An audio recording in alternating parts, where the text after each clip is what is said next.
All right, we're on again. All right, we've reconvened Nice. to finish a one shot, which is obviously become a two shot. two two-parter. Okay, we got Both barrels. yeah. Todd and Raz wasn't able to join this week, but we will still Cowards. yes use their characters as pincushions. And to pick up where we last left off, um, believe you fellas had ascended the tower hmm and descended down through its depths to the first floor, where you did go into an evisceration room uh, of sorts, where these slabs were laid out and blood grooves and things had been worked on the, whatever had been hauled in there. Hmm. On these tables, bone saws and whatever accoutrements just hung on the walls. You then noticed, heard a sound, a flicker of flame in the next room over.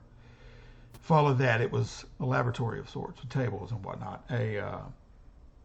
A vial had been knocked over, and a green ooze-like material was slithering its way up the wall. But luckily, it was avoided of the lantern that you were holding. You batted it in the corner. hmm You did hear a slam in the room further on as the candles were snuffed, any kind of lighting in there. So you moved into the next room, and it was a library containing books from looked like every corner of the known uh, realm. And I believe, Justin, your character Yeah. uh, Yeah, I have that grimoire. searched and found a hmm grimoire and pocketed that. At that moment, we stopped before heading into the final room, which looked, from what you can see, into so far the edge of a bed uh, in there. So, anyway, we will pick up right there. Like I said, it's dark in that room. The only light you see is what's peering from your lantern. Okay. Now, the green slime has not followed us into the library, has it? Not as far as you see. I mean, the it would have had to go down at least a foot and a half in the stone workings and come back up. And the way it was moving and backing away, it looked like it was growing in size a little bit. Uh, as it spread, it could be illusory as it spread across the walls, but Hmm. it wasn't moving all that fast. Any Okay. But movement it's was, just trying yeah, it's growth. to. Okay. And that's not to say it isn't. Dice determine that. Yeah. What do you think? But I don't know. I'm kind of cautious about leaving that slime up on the wall in case there's any chance that we may need to run, or we just forget it's there. It could just simply fall on any one of us. hmm I mean, Yeah. just by the luck of having a light source is the only thing that's keeping it at bay right now. Yep. Well, I mean, I could always cast light on something just to kind of maybe keep it at bay while we're doing our thing, or we can just keep an eye on it while we're moving for now. Yeah, I think we may be thinking too much about it right now. We can Yep. just it's in the other room. It's hmm staying back. We'll just leave it for now. I'm sure it won't come back to bite us. Okay. Okay. But the volumes that are in this library, Dell, like we could be here for hours just looking at all the books, right? Yeah, you literally could. You've never seen personally anything like it anywhere. Okay. Now, was there anything that we found in the alchemist lab before we came in here, other than the basically the slabs where things have been torn? Well, there was the dark Like vial, and it looked like jarred just like little. and preserved pieces of organs and whatnot. hmm Yeah. but there were Yeah, and were there like drainage channels in here too, where blood was being spilled and draining down, or? no, that was just in the main room Oh, where okay. it was tilted. These tables were tilted. It had blood grooves that would drain down into the middle grate in the floor. Okay, So, yeah, that's right. Okay, yeah, because I and was going to say I there was, remember hearing that.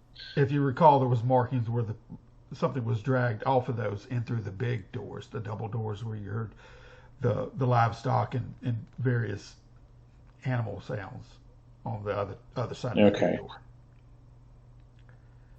okay, and you said that here it seemed to be that something had run into possibly the bedroom and just snuffed out all the candles in here. So Yeah, it was like you heard the glass the vial break and it fell off, and it's a little bit of a thick glass, so it had to be purposely broken and left in okay, its so I'll wake. say, well, I think someone should probably check the room first.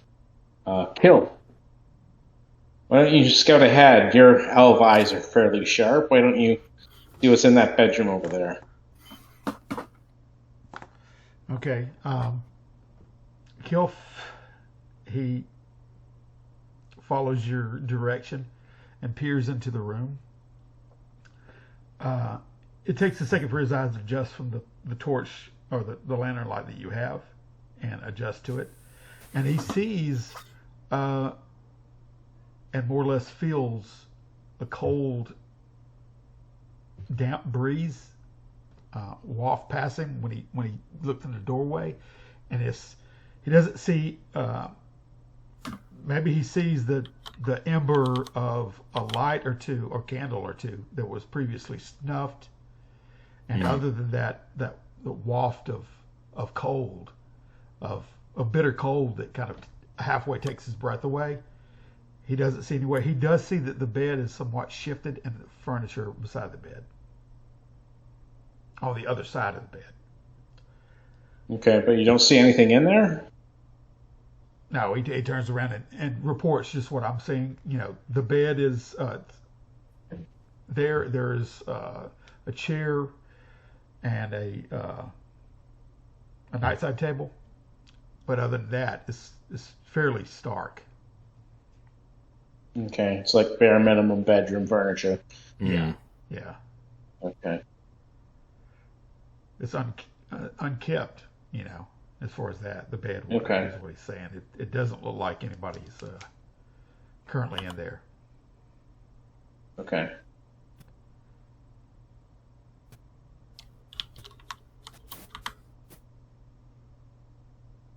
Okay, he backs out of it a little bit and turns around and looks over his shoulder at you and raises an eyebrow. Okay. Okay. I'll let out like a deep sigh, like, and then I'll turn around and see what he's looking at.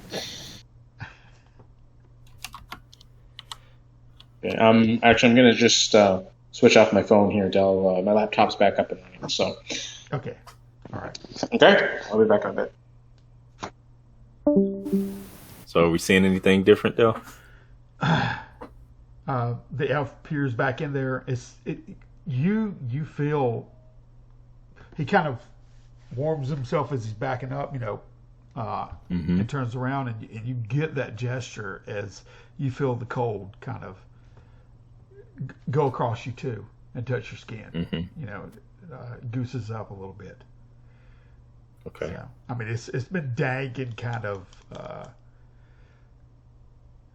the smells in the other room, Mm-hmm. uh, close to those main doors. It was a bit stockyardy as well as Mm-hmm. uh, all the body parts and whatever like that. But this is almost a refreshing smell and feel. Oh, okay. So it's not as if we feel this cold like latch onto us or anything, or leach into our bones. It doesn't feel unnatural, does it? Well, no, not from his vantage point. You know, Okay. you're Okay. still in the library, and Yeah. Okay. but he had No other sounds or anything when that happens, right? no. Now, Okay. if you listen real intently, you can probably hear the lowing of the cattle or whatever it was. Mm-hmm. You know, there he is. Okay. I'm back. All right. Okay, so what killed us? Nothing yet. See Okay. y'all next week. Anyway, now I'm just saying right now you feel what kill, is because he kind of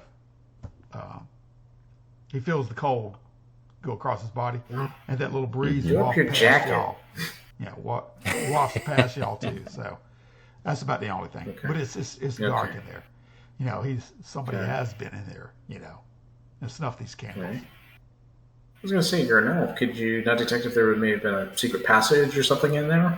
Is he? Well, so far he's just standing in a doorway. He's just looking in there. But if you usher him forward, he cautiously, if he has a sword or whatnot, he brings out his weapon. Yeah, I would say it's probably he's probably sword and long. I'm guessing a longbow, sword, longbow. I don't know what good that's going to do in the dungeon. He's but, a traditionalist. Yeah, we'll just go with that. Yeah. Yeah, he's that. So he walks.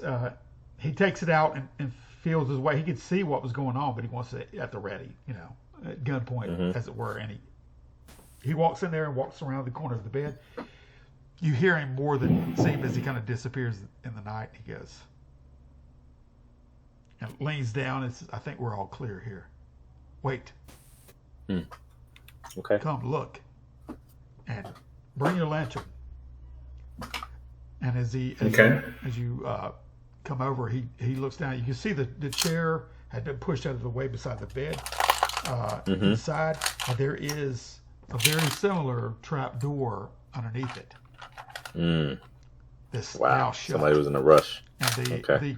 the carpet, that was a piece of carpet. It was still slung over to the side too, underneath the chair pushed. But he sees that edge is half covering it, and he pulls it to fully uncover it. I believe this is where our quarry went. And yet you can still feel where the carpet may have muffled it. When he takes the carpet off, you can still feel a little bit of cold seeping up through the boardwork and around the edges of the trapdoor. Anything of note in this? You said it's kind of like a bedchamber, kind of. Oh yeah, definitely is. Yeah. Okay. Any fancy like bureaus or any items that would look like something that some kind of sorcerer or mage or something would have of importance in his bedchamber? Scrying mirrors, anything out of the ordinary, I guess is what I'm saying. Roll if you're looking for that. Roll your intellect. Roll my what? I'm sorry. Your intellect. Intellect? Okay. All right. 50% chance here. How we made it this far, I don't know, but let's see. Okay, 9. I needed a 10, so yeah, made it by 1. And here there is, beside the desk, toppled over on the night-tide table he pushed out of the way, is looks like a little inkwell, and the quill is out of it. It's very unusual feather of some. It's as far as you want, Kinda. unspecified animal. Okay. Oh, okay. But it does catch your eye. Whenever the lantern goes over it, and you see the spill of the ink come out. But the very unique quill. Okay. I'll kind of I'll glance at the trap door and then kind of make my way over to the quill and the inkwell there. Am I able to salvage any of the ink, or is it all spilled out? It's pretty much all gone right now. It's all gone. Okay. Yeah, all right. 10% of it's still in there, but it's not. Okay. I'll kind of look at the quill, and is it just kind of like extremely fancy, or other than the feather you said that looks very unusual, that's really about it? It's not made out of any kind of rare It's not silver or gold or anything like that, right? No, no, it looks. I mean, the most the feather Is the thing. is really the thing. You know what I mean? Okay. And it looks, Okay. it's peacocking. All right. You know. Okay. All right. Yeah. That's fine. Okay. Well, you can tell I'll something's pluck a it. little bit unusual about it. Okay.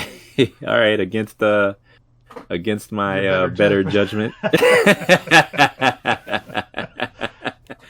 I'll pick it up and kind of hold it and kind of give it a little flourish in the air, you know. Yeah. And, well, the plume kinda, is just kind of, it flows. It's nice. It's nice. Yeah. Okay. I kind of let a little smile creep across my face, and then I'll tuck it somewhere. Okay. All right. That it is. And while Kilf's down there, he runs his finger across the top of the boards or whatever like that, and there's a little frost on the top of the trapdoor, the boardwork. Look, it's cold. If he went down there, he might already be on ice. And he looks at you, and his eyebrow raises, and he's trying to the handhold to pull it up and see if it's loose, if it's locked, and it moves a little bit underneath him. So he doesn't pull it, full way. He pauses for a second, but he realizes it's not latched. Well, either it's because whoever that is was in too much of a rush to latch it, or it could be a trap. Very well could be. Dare I say? Yeah. So who is the official, or do we have anyone? Can't remember. Well, Todd's character is the fighter. Oh, he's the meat shield. Yeah, and Shecky is the Shecky's a dwarven fighter too. So, but the elves got the best eyes out of all of us, probably. So yeah, I mean, Tor, and ears. Oh yeah, yeah. Well, I have the dark. Well, vision. Yeah, he's a dwarf. Well, I guess to be safe, we could always tie a rope or something to the latch and just fling it open. Sure. Okay. Yeah. Tie a bed sheet to it and fling it open if you ain't got a rope. Yeah, whatever works. Yeah. Yep. Yeah. Okay. Well. Mess up his Egyptian thread sheets. Yep. Yeah. The threading. It's 600 count, so it's pretty good. Anyway, you rip back on it, and it comes open rather easily. Okay. Okay. And fully, it smacks back up against the edge of the nightside table, and you can just feel the cold almost. Take your breath away as it, and the air is almost hanging. Oh wow. Okay. So, but it's issuing forth from that hole in a good degree, and you do see those of you that can, especially if you got the lantern. I don't know how you guys are doing it right now, but you'll see the edge of the ladder leading down, straight down. I'll kind of peer over how far down does it go? Actually, if you peer over, you can see a glistening edge. You can hear a little bit of a lapping. Waves. Water. Yeah, water, and it's almost an illumination, like a subterranean illumination down there of some sort. From very ambiotic. Atmospheric lighting, low light.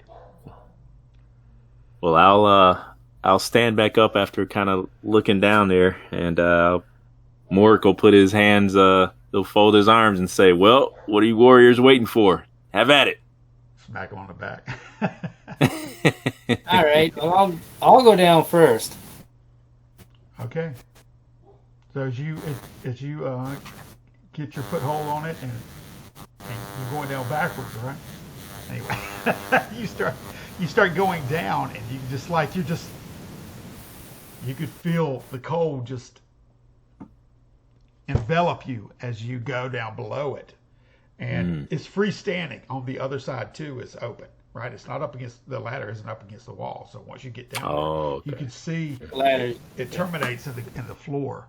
But when you pop your head over, you can see that it's an internal cavern. You do see a lot of frost and ice. So everywhere. As a dwarf, do I think I'm underground or? Oh yeah, you definitely know you're underground. You can look at the rock facing or whatever, but there's this is a underground frozen wasteland, so to speak. You can see off. It doesn't. I mean, you see the walls on either side when you look around. Like in front of you, you can see where the cavern terminates, and there's water on the floor sloshing up in different areas of vulnerables. Different areas around you. Roll for. Actually, I'm supposed to be rolling this. Save versus death. Yeah, save versus death immediately. It's always save versus death. Yeah. No, this isn't Joth. Yeah. Right. Yeah, Jim, you haven't seen us play the other game, but Todd runs a series of kind of one-shot adventures in his world called Joth. Super lethal. His world called Death. Yeah. Joth means death, yeah. I We always want those t-shirts. I survived Joth. Technically you did. Weird is still around, so. Oh yeah, I guess he is, isn't he? But Torg, you pause for a moment as the ice kind of goes up your spine. Figuratively speaking, you think you hear something, and then it just kind of is overtaken by the wave lapping back and forth. You do turn your head, though, around as you're descending. When you step fully down, it isn't that much of a depth. It's like, a floor and a half depth.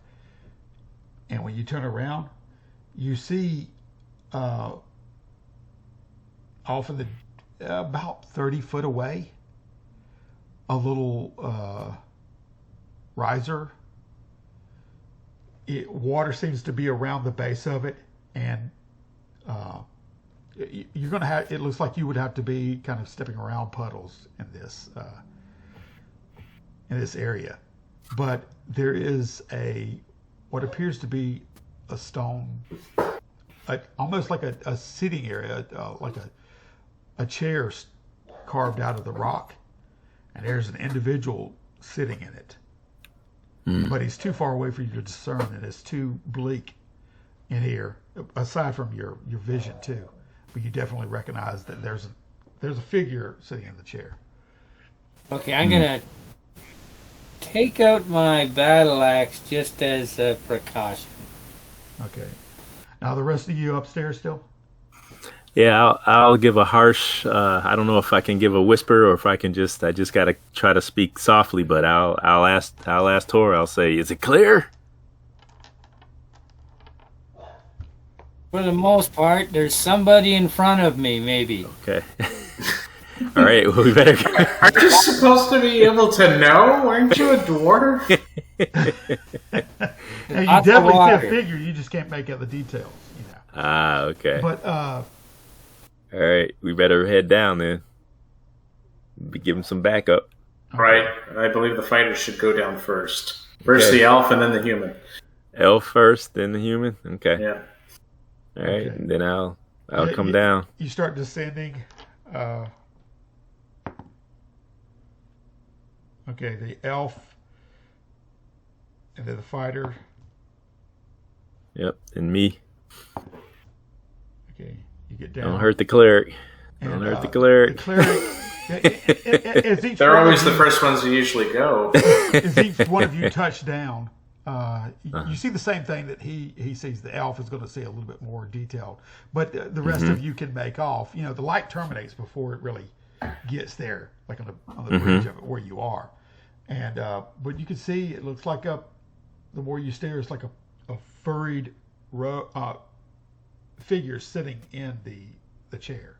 It's like it has some kind of a fur coat on, or bulked up or whatever, or some kind of a robe or whatnot. So what was it when we're looking at it? You said is it like a person or is it like? Yeah, it is. It's a humanoid. It's just cast in shadow, and it looks like it's cloaked in some kind of a heavy garment that almost looks fur-like from the outside. Or it does look fur-like, basically. So are we kind of in a chamber, or are we in like a passageway that leads to something? Oh, it's definitely a chamber. Oh, okay, we're in a chamber. It's like okay. that. You when you look over, you can see more of the. When you look to your, basically facing a little bit to due east, you can see where there seems to be an echo coming down from where the water's spilling out. It looks to be a cave that leads into this larger chamber, and then the other area due south is really a larger body of water, almost like a little miniature lake that spills into this area, but the area that you're standing on is exactly kind of hard rock, and it's the water's, puddle up in different areas all around, Okay. So, okay. But there's a little raised area in the center, and a figure's sitting on it, Okay. Like I'll point my hammer towards the figure, and I'll say, obviously we are in some type of burial cairn or chamber, which means treasure. Well, it could be cursed treasure too. Okay, now when you said that, That's the case. That's the case, then this thing could be a statue or something. Well, here, let's just walk up to it and see exactly what it is. Okay, when you said So that I'll hold my. Hang on. When you said treasure, and because your mind was in that, you do see the glint of a piece that looks a little bit different than the silver and the white of the ice textured, but you see silver or some kind of a coin still embedded halfway in the frost and ice, and there are literally littered everywhere on the ground throughout the whole area. So a lot of that you mistook as that. Anyway, I tap the side of my nose and I go, see? I know these things. See, indeed. And then you hear that, see, indeed, who dares come into my chamber? And behind this dais with this figure on it, you see a rather huge reptilian head and a four-limb step out around the corner, and it keeps coming, and it is large as it's coming directly toward you, slow, and it's got its head cocked, and it's almost like a serpentine grin slices across his face as his tongue forks out toward you. Oh. And its eyes slither to the side, and it starts to look like it's coming around. Okay. That's no friend of mine.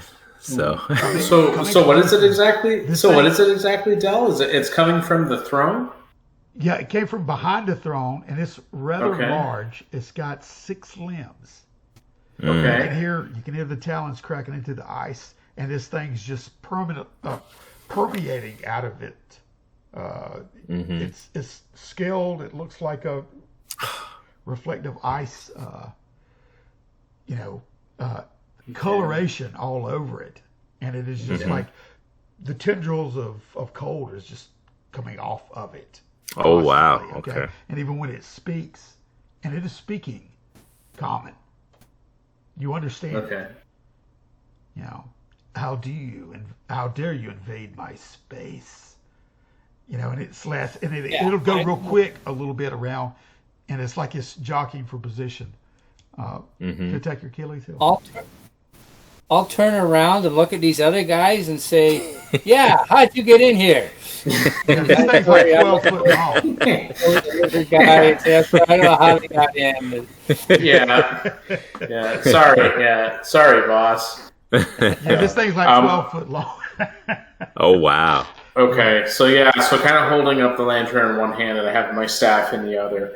I'm just going to kind of look imposing a little bit. I'll make sure that the elf and they have names. I'm not going to call them by their race. What are they? It's it's like Gadrick and Elvin. Is it Elif? Yeah, Elif. Gadrick and Elif. Gadrick and Elif. Kilf. Yeah. Yep. Gadrick and Kilf. So I'm just gonna make sure that they're in front of me, and then I'm gonna kind of call out to him and be like,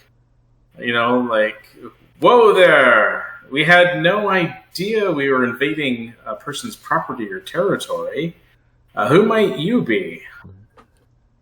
Who are you? Who are you?" It laughs as it slides up and it goes behind another outcropping of rock.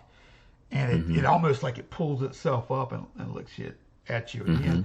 And it's going a little bit behind the ladder, which y'all are still positioned somewhere around the ladder. Kind of in front of? Yeah. Yeah. So it's kind of trying to cut us off, Dale. Is that what you're saying? Yeah. And it's it's 12 foot long. So it's got halfway a crescent around you already. Hold on, I'm going to see if I have something that I might be able to. I got something, but I'm trying to see. You go right ahead. No, well, I didn't know if we were going to try to parlay first. I didn't want to just come out swinging. So I don't know. So yeah, we're trying to talk to it, Dale, and ask. Who are you? Yeah, but he's still coming towards us in the ladder, right? After I was like, "Whoa there! Who goes there?" You definitely feel like the noose is tightening. You know what I mean? And it's circling you in. Okay, so then I'm going to nudge with my elbow towards Murray. Like, go! Do what you're going to do. You guys still grated up together? Well. Did you want us to roll roll initiative, I guess, at this point? Yeah, at this point when he laughed, and I've been working, definitely he says, when he does that, he raises up on his two hands. And it has 4 in the air. And then he leaps forward, and it's freaking dramatic, at you. And after he laughs. Okay. Went straight for the cleric's throat. Yeah, I know. Yeah. Again. Yeah. I have bad luck with thieves and clerics. Yeah. So, and magic users. Yeah. And thieves, fighters, druids, illusionists. Yeah. When he latches in, and I roll the die to find out which one is going forward. It's hold on. It is. Okay. I guess that's better. Todd's I thought character was Gadrick. I thought he was going to breathe on us. Gadrick was the fighter. Yeah. And that was Todd. Yep. Yeah, Gadrick was the fighter, so that was Todd. Yeah. Oh no, not Todd's character. Yeah. Oh no. Okay. He flies in, but it's like he's coiling in too, and his body's whipping around as he flies through the air, pouncing on Todd's. And you can almost see he wants to coil it around Todd as he's doing this. So it's pretty horrific when you see this go down. And he's raking Todd. You know Todd's AC by the chance, or you don't? Probably got like a chain and a. I was going to say I don't think his AC was very high. I think he said it was like an 8. It's his strength and his con were high, but I don't think his dex was anything. Yeah. Okay. He's probably wearing chainmail with a shield. I was giving So he's that. probably got like a 16 or 15 or A something. 15. I would give him a 15. Yeah. Okay. Well, he's. Did you want to? Did you want us to? He's lucky because I just rolled. This thing just saying it has 4 bites, 4 claws, a Oh, bite. sheesh. Okay, and then there's also Don't hold back, Dale. Stop holding back, buddy. there's also cold. There's also cold damage. Okay, so this Oh, is wow. for anybody who's near Oh, you could just feel it. Gadrick is dead at this point. As he's flying across the thing that hit Gadrick, you feel that wave of cold, and it just saps into your bones, like you were mentioned earlier. Okay, so right in the midst of you, he's just latching around. But the first roll, when he flies through his focus, and he had gone around, he pings up against that ladder. Actually, this there. So when he hits, he flies off target a little bit and spills on Gadget. I rolled a 1 though, as far as his attack. So he goes off. Lucky. He happens to rake. Okay, hold on. I rolled 16, 16, and a 19. Oof. With his others, he happens to rake as he's going by. And he was off kilter here, so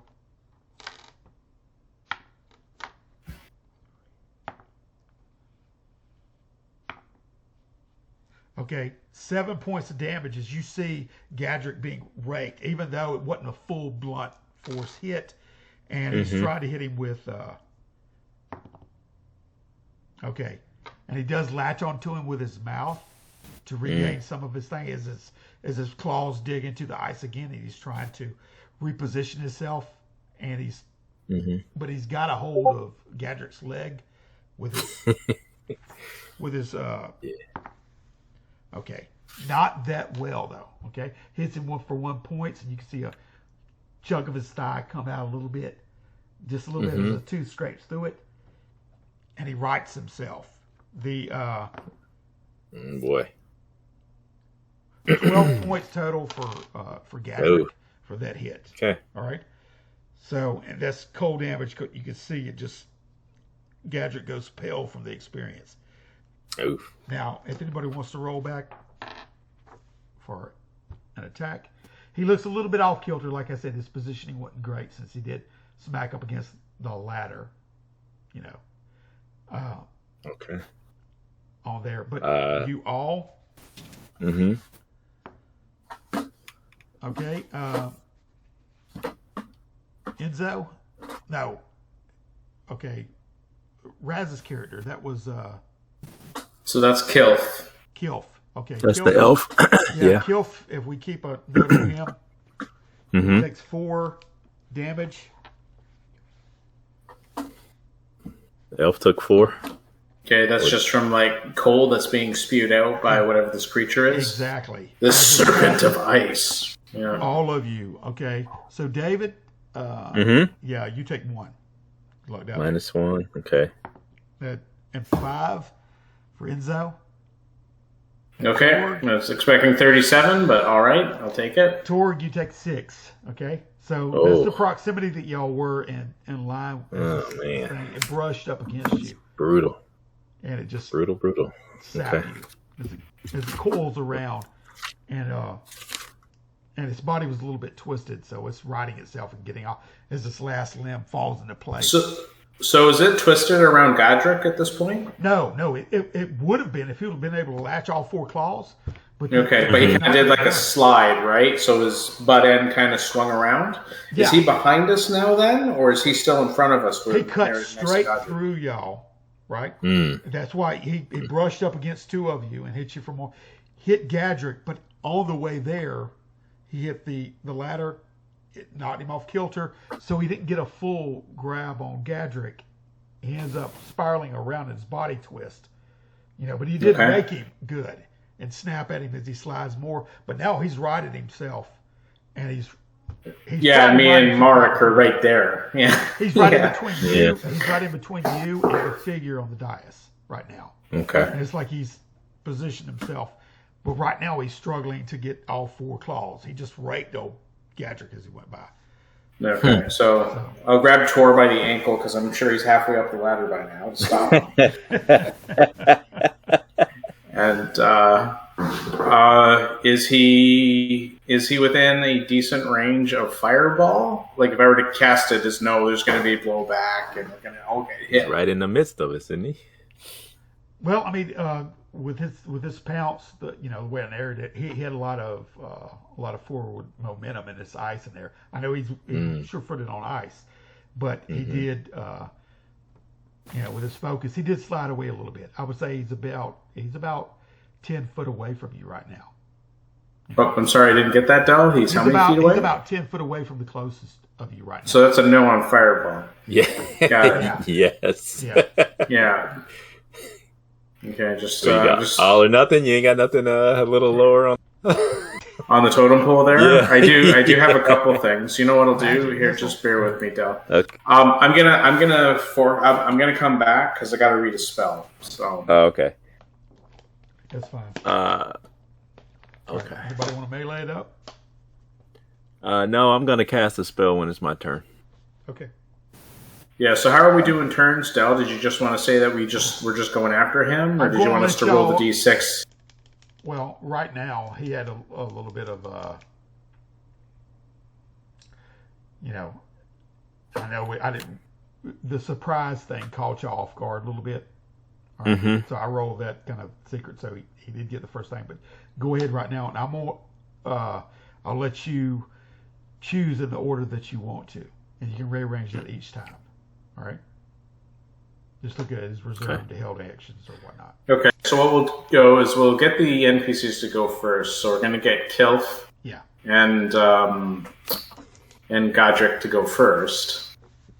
So Godric, I'm guessing, is pretty much primarily melee. We're assuming that he's using a longsword and shield. But because, I don't know, do we want to try and do... Yeah, we get him just to kind of charge forward and try and get the thing, maybe? Yeah. Or just hold it? Yeah, that's fine. I don't have anything that's like area effect or anything, so that's fine by me. Okay. So why don't we just go ahead, have him run up and do an attack?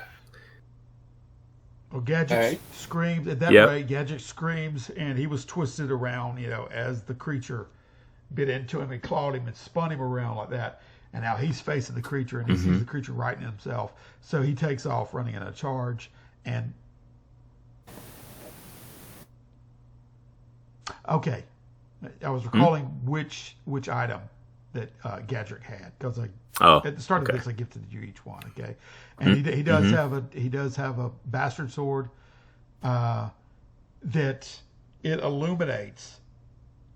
And y'all seen this before. Whenever there's undead around, illuminate almost in a flashlight kind of way. Oh yeah. Pointing out, but it's for mechanics wise, it's a +2. All right, so that's nice. Yeah. Yeah. So he's got a shield and he's got his bastard sword, and he runs and tries to. Anybody want to roll for him? Yeah, I can. We don't really have a platform with which to show our rolls. I'm just going to roll in Google, if that's okay, and I'll just give you the number. Yeah, that's fine. Okay. So I believe that, at their level, I believe it's +7 to hit for a fighter of his level, and I'm going to guess he probably has a +1 on his strength stat, or maybe a +2. So I rolled a 13, so we would add 7, so that makes it... It'll make it a 20, and probably say that he has an above average strength of possibly +1, so 21. And the sword was +2. And the sword is +2, so it's 23. Okay. Yeah, that's right. You just made me smile, man. Okay. That's not good. No. That was amazing. That was amazing because Anyway, he runs up, and if roll to hit, because he does bite into this creature. This creature's trying to will his serpentine body around and get all 6 legs grounded. Gadget did not waste 1 second and started sprinting as the momentum from being bit actually aided him toward the forward toward the beast. And he impels it. And a bastard sword, I think, was it D10? Yeah, roll is it D10 +2. Okay. Yeah. I think if it's one-handed, it does something different, but I can't recall. But so that's 9 +2 is 11 +1 is 12. So he does 12 damage in total. Dang. This creature Yeah, you can tell it was this creature startled and screeches in anger and backs up, almost yanking the bastard sword out of Gadget's hand. But Gadget still, pulls, and it looks like a little bit of a tug of war there. And then you hear it slide out, and Goo and Iker splatter across the ice in front of you. And it does back up a little bit and recoil, and it looks like it's coming in for another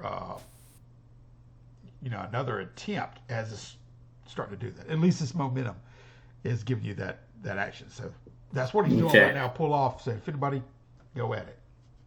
Okay. Godric, if it bleeds, we can kill it. Keep it up. Yeah, that was insane.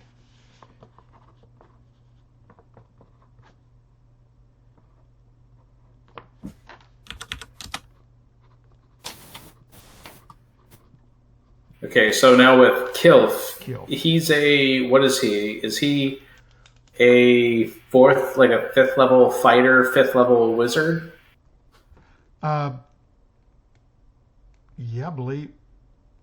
I think he was 8th level, as a matter of fact, because they give him the HP. Is it okay? So he's 8th level total though, right? But his class levels are different. Yeah, his class, like he's 6 fighter and 8 magic user, I believe.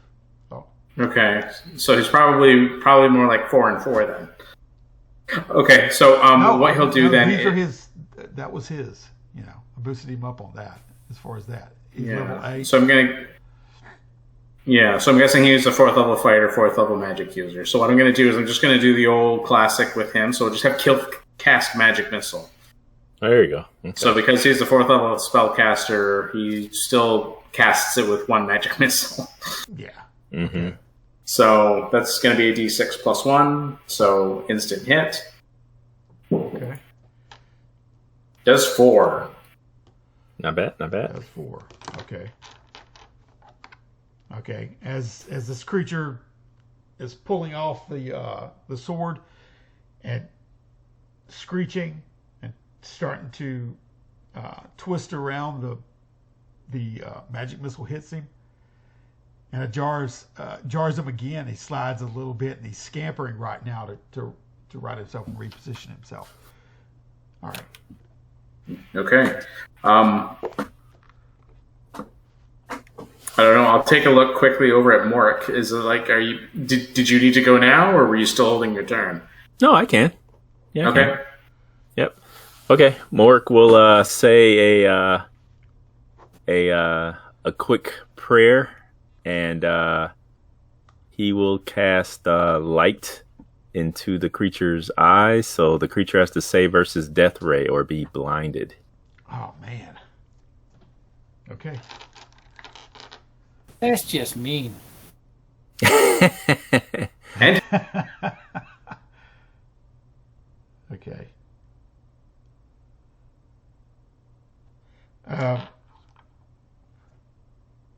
Save versus death ray.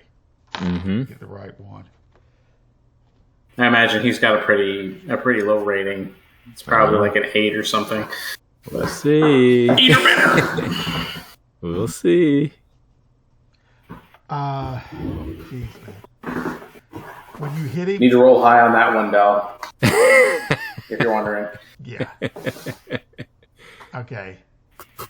He does. Yes. Let me double check this because this could be.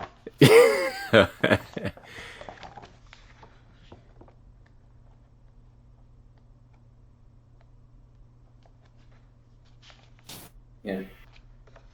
It's either good or bad. I don't know. It's hard to tell with Dale. Yeah. Yeah. It's either good or bad. Man. Yeah.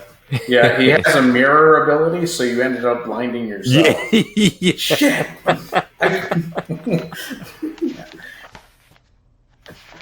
Damn it. I know, right? Yeah. I wouldn't feel too bad about that because who would have thought? Yeah. That's what we're used to.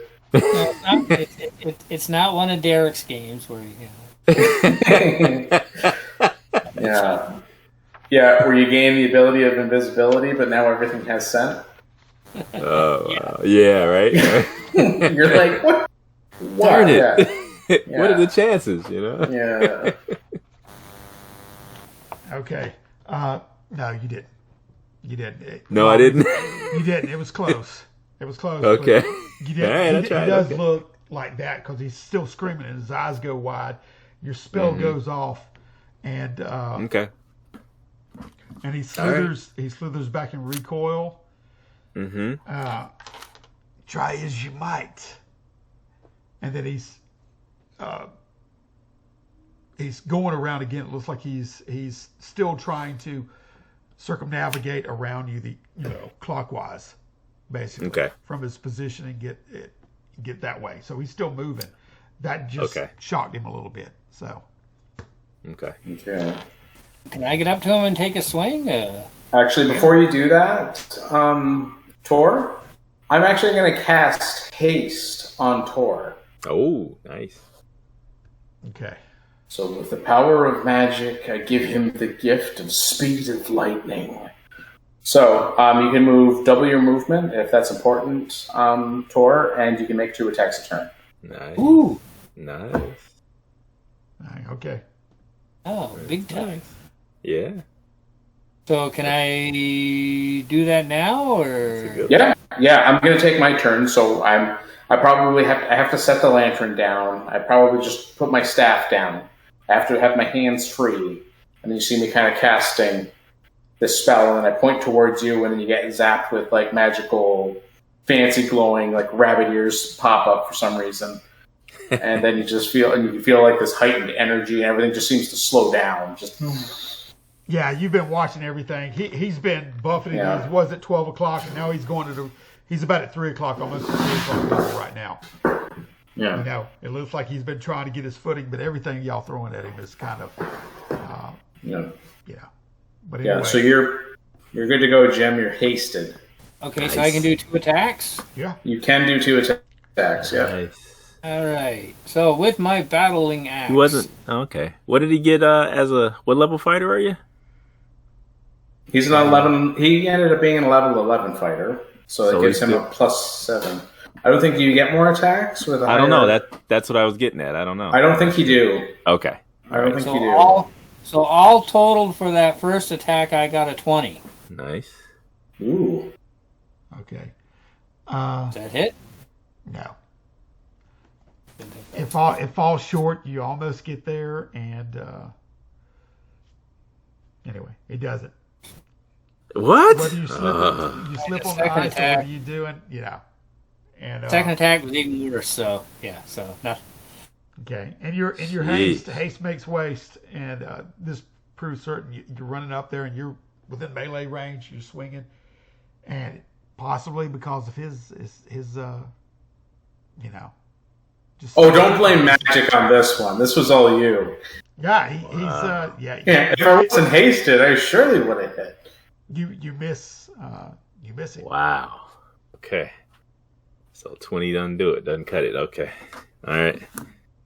Whew. Okay. Yeah. Who we got left in the roster here? Is that it? It's all of us, yeah. Okay. So we Okay. go back to the top. So you said we get to select the order, right? So can we all go before the monster? Oh no. Well, It's worth Okay. worth a shot. who has hold on. Okay, so All focus is just to on let me you, right now. Go ahead. yeah. So just to let you know, you're gonna probably want to mark. I guess I can mark this for you, Jim. So you have 11 rounds of haste. Oh wow, that's nice. Oh, okay. It was gonna be Yeah. Yeah. So what I'll do is, whatever. yeah. So you got 10 more. That's nice. Okay. I like that. Now, if spell. you do, remember your gifts that were bestowed upon you if you're using them or if you marked them down, like Jim said. Yep. Yep. Because I was thinking that there was probably another weapon in the midst. So, but anyway. There is. I have a fairly powerful staff, but I need. Well, I need I'm talking something about, first I before I thought can use it. it was something different. Oh yeah. Yeah, all the help you can get. So anyway, as he's writing himself, and he backs up yet again, and he's bellowing up his chest. It looks to be back. He's obviously really ticked off right now. It's very very obvious. He's been screaming and screeching, and he did not expect it to go this way. He gets stuck like that and be taken off his guard. Mm-hmm. You shall not take him. And then he leans back and bellows up, and you see all the 4 claws, and then he lets go with a breath of cold that just spews out right toward you. Yeah. I won't. Let me see. Roll a save versus. Weapon? Yeah. Or Dragon Breath, sorry? Yeah, it's Dragon Breath, right? Everybody? Right. Oh, yeah, everybody. Oh boy. Okay. Yeah. All right. I need a 13 or better. I made it! So what's the number in the brackets mean? You get to add that to your die roll, so it's a benefit for you. Yeah. Oh, okay. So you have your range. So the first number is you need to meet or beat that number. And then the one in the bracket is you add that to your roll. Let me check and see here. Because you're a dwarf, they get huge bonuses to their Oh, saves. yeah. Okay, I don't get that. Okay. Wah. I fail. Oh. By 1 You can't fail. You're the cleric. I know, right? Well, I was the cleric. You were the cleric. Now you're going to have to be killed for Gadrick. So. All right, Yeah. I got like 21 all in total. Nice. Roll 18. Nice. Okay. The rest of you, Gadrick and whoever, roll them too. Yeah. But Okay, I'll roll for them. I'll just keep it easy. Okay. So I don't really know what their save numbers are though. I guess I'll roll and we'll see what it is. Gadrick he's level what? 11. He's got a 12. Okay, I rolled an 18. And the elf, he uses the better of the two. Is that how that works, or what? I rolled a 6 for him. That ain't. still If thinking he's that 4 and probably 4, won't be if he's 4 and 4, that ain't gonna do it. Okay, so Kilf. Yeah. So Godric made it, and Kilf did not. Yes. okay, Kilf gets hit with 3 points. It gets directly in the cone, and Me too. How David, much? yeah, you get hit for 6 more. Hey. Okay. Yeah, all right, it singes 6 your cold. arm, it goes right up it, and the one you use for all your somatic gestures and whatever, your hand just nubs Okay. up, cripples up Okay. like that, and but the rest of you break it out. But he is going around you Okay. as he's breathing, is pluming up almost like a dense fog that's just hanging in the air. So your vision right now is obscured, and you hear him scuttling around you. He seems to be at your 6 right now, then moving towards your 9. Okay. Mm-hmm. As he was Okay. So real quick, Del, how many hit points did you want to give to Kilf? Kilf. The elf. You want to do like 40? Yeah, I would say that's, give him 42. 42? All right. Sounds good. All right. And you want to give maybe 58 to Gadrick? Yep. Or maybe 60? Okay. 60. He's a tough boy. Yeah. Yeah. Okay. He's the fat man. Okay. That'll work. Okay. Yeah. So right now your vision is obscured, pea soup like, and the creature is around you. Like I said, he's at your 6, moving toward your 9. You hear the scuttling and scraping of his nails across the eyes. So Okay. and it is y'all's turn. Okay. Someone do something. Yeah, this thing's no joke, man. Yeah, I see. Yeah. I'd like to. I was going to say, because I don't think. I'd like to, but we're playing D&D, so I can't do anything. No.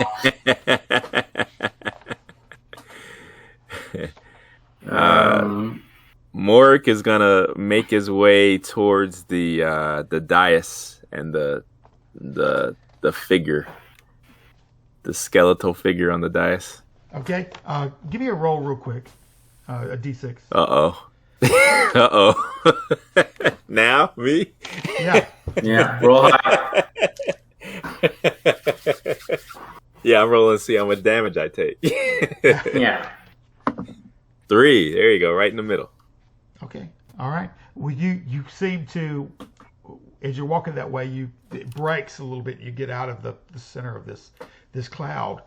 You immediately don't see him to either side. You can still hear him to your left as you're going. Your 12 is pointed toward the dais, and you're a little bit closer to the creature. You're like within, the figure on the dais about 20 foot or so.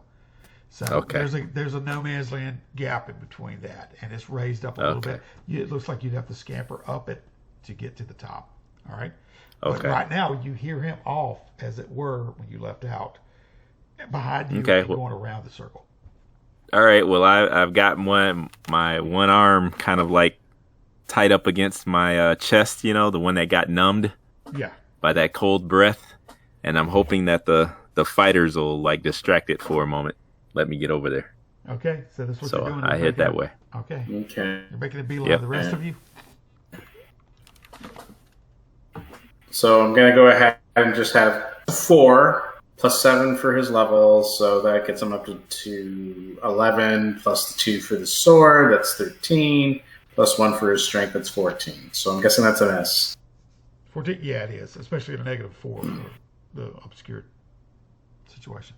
Okay, yeah, so it would be, so then it would be just a 10. Yeah. So- All right. That was Gadrick, you said? That was Gadrick, yeah. Yeah, So he so- went for swing, blind, didn't make it. Yeah.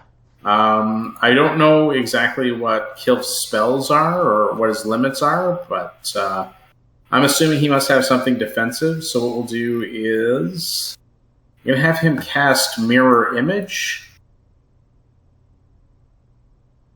I'm Okay. just trying to find out where it is. And by the way, so 1d4. you guys were used to Gadrick's sword a little bit like Sting, like Frodo's sword. Whenever the undead would be around, lighting up, but it's not doing that. Yeah. Okay. Okay. So yeah. So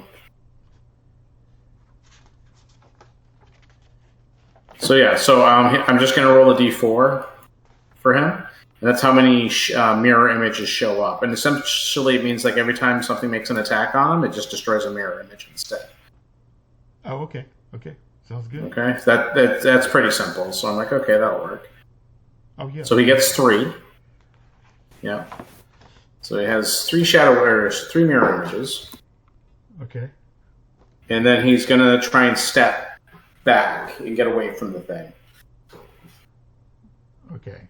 So he's just stepping back from the direction where he hears it scampering, basically. Yeah. All right. Yeah. All right. Okay. And for myself, well, I don't know. That's really up to you, Jim. Did you want Tor to go right now, or? I can if you want, sure. Okay, I'm just looking at another spell here. I'll do that while you're doing that. And...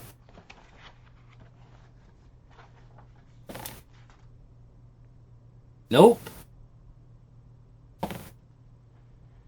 And probably nope. Okay. That's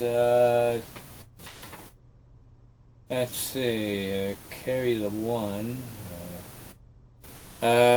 21.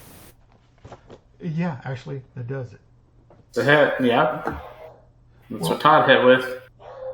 Okay, Really? but there's a -4 penalty to the obscurity. All right. So I'm sorry. But is he affected by it though? Because he succeeded on his save. Is he still? Oh, okay. Yeah, that's fair. That's fair. Yeah, I'll allow that. Yeah, because me and him have made our saves. I don't think anybody else. Or no, and then Todd did too. That's fair. So you're far enough out of the thick of the cloud to to gain some kind of, you know, You don't get blasted by the whole thing. yeah. All right, I did 3 points of damage to him. Does that take him down? Yes. No, you barely scrape him as he's going by, but you see it nick him as he disappears around, in his movement.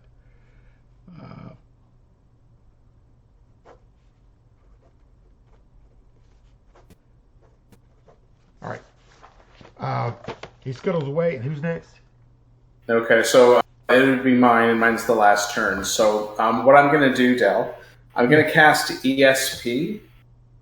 All right. So I get ESP for 1 turn per level, and I can just kind of concentrate. So that's like 11 turns. So that's like 10 minutes. It's like 110 minutes. So what I'm doing is I'm casting it to try and read the thoughts of this thing. I'm just seeing if I can hear if it's going to mention its name. Okay. If it thinks like, oh, I'm the great so-and-so. Again, the reason for that is because I'm going to probably use my staff if it mentions its name. Okay.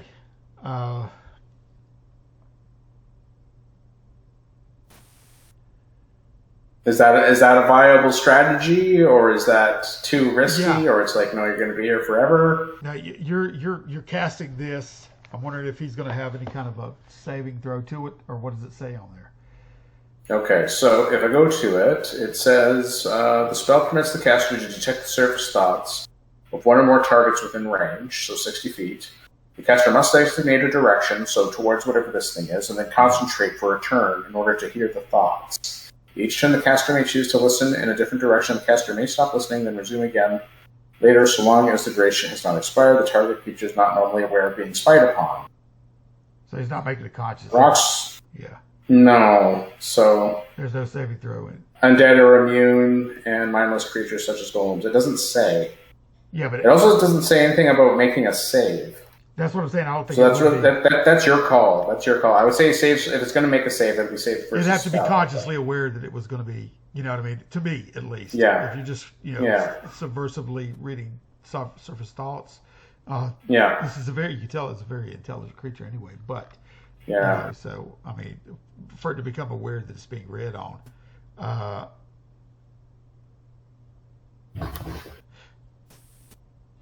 Okay, this is what you, I'm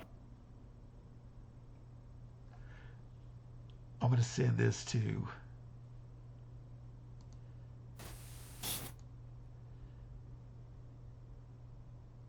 All right, hold on.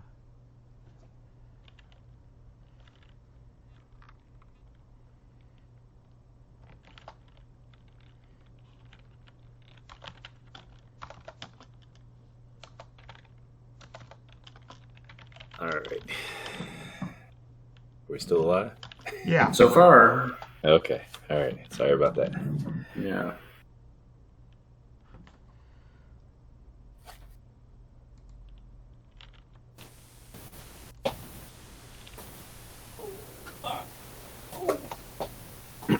All right, and I will go back to. Okay. All right, where's again? How do I get back on the mainstream? Okay, so click on General, because that's the voice channel we're on. If you click on that, that should bring all the screens and everything back. Or are you looking to get back into Todd's server? Because you should see the Chronicle of Joth's server. If you click on that, okay. Hey, we just went to the message thing. I had to X off. Oh, okay. That's all. Yeah. So, but anyway, that's what you get. Okay. And it seems to be going in a scream when it said it. You know what I mean? You can tell it's just amplified. It's just like, yeah, In your mind. he's got adrenaline going, and he's just like survival mode. Exactly. All right. So, It's your go, Tor. I think. No, you already went, didn't you? Sure. yeah, he went twice, right? You rolled twice to hit. Yeah. With your haste. Yeah. Okay. So, Ripped his throat out. Okay, so it's back to him. okay. So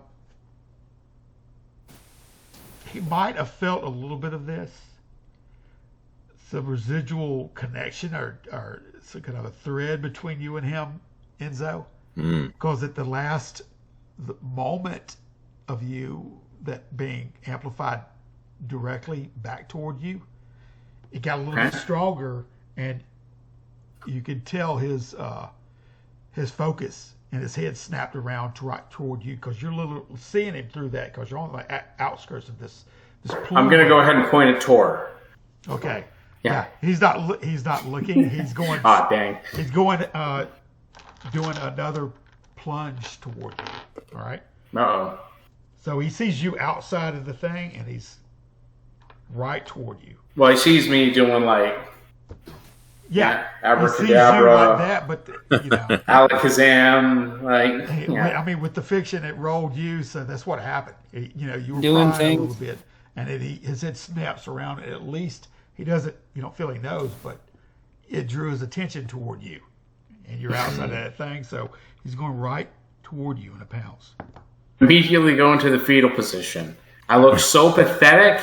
He has to surrender. What's your AC? Oh, this is sad. My AC is 11. Okay.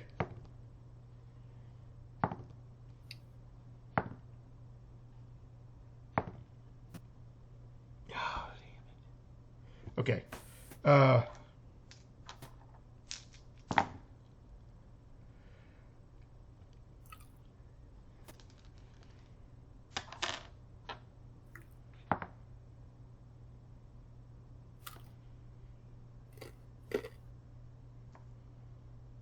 Dun, dun, dun, dun, dun, dun, dun, dun, dun. Yeah. Okay.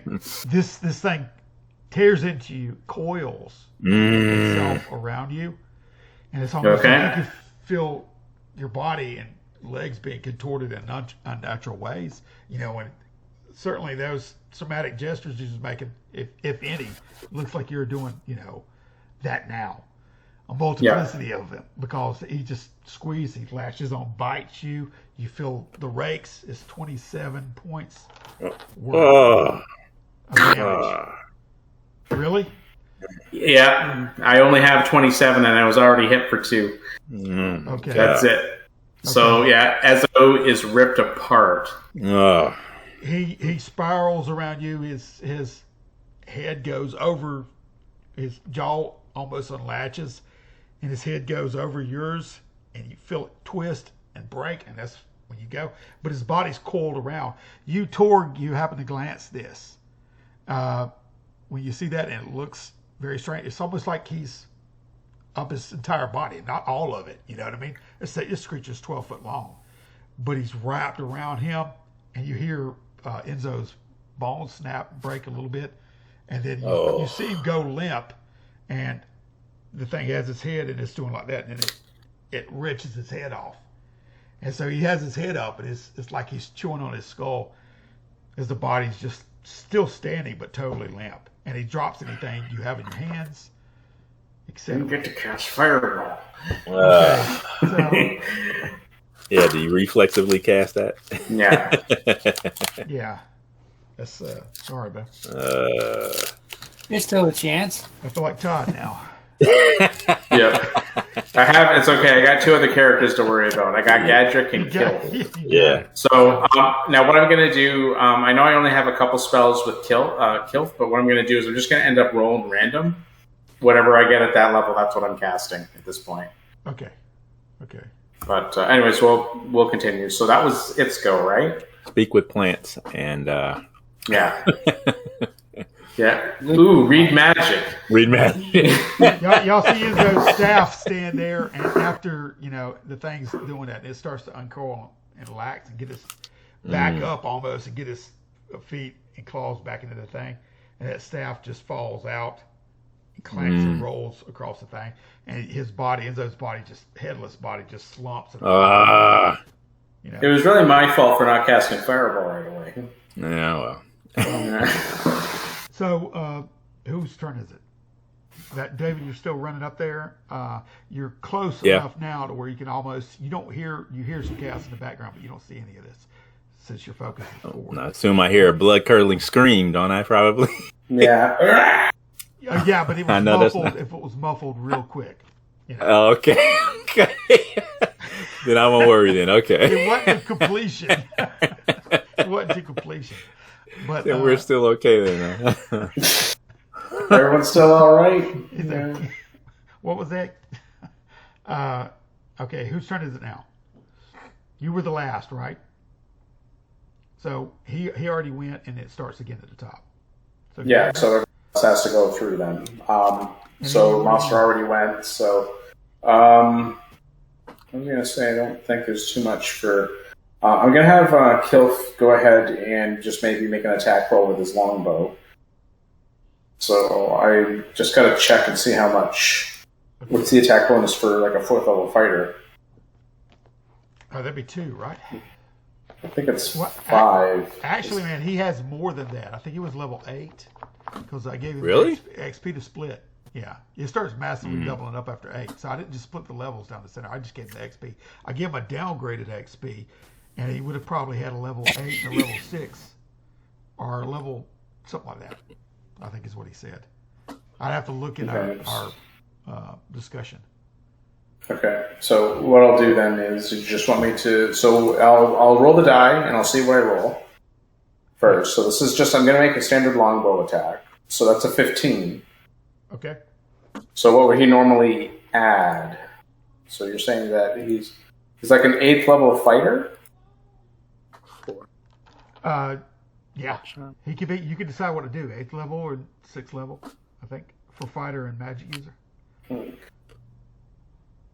Oh geez, they have all the attack bonuses and stuff on a separate page. Yeah. Bear with me here. But if anybody else, I guess, while you're figuring that out, wants to. I could go. Just let me know. Yeah, go ahead. Just let me know when I can get to the Well, the Tor grumpy is guy actually sitting on the throne. witnessing that going on. So I'm going to give you a benefit as you see him. You're in haste anyway, Torque, right? So you're seeing this almost in slow motion as the death rattle is happening. Not that he has a rattler, but he's twirled up around him and he bites. You see removal of head, and his body's all coiled up. It's going to take a second, and you see your second strike in haste. So while he's still columned up around Enzo and digging into Enzo's flesh, you can go ahead and add a +2 onto your attack. Both of them. Cause he's otherwise concentrated on Enzo right now. Okay, so 17 and 8. And then you said add +2 to it, so 17 and 10. Yeah. That's almost 27. Oh yeah.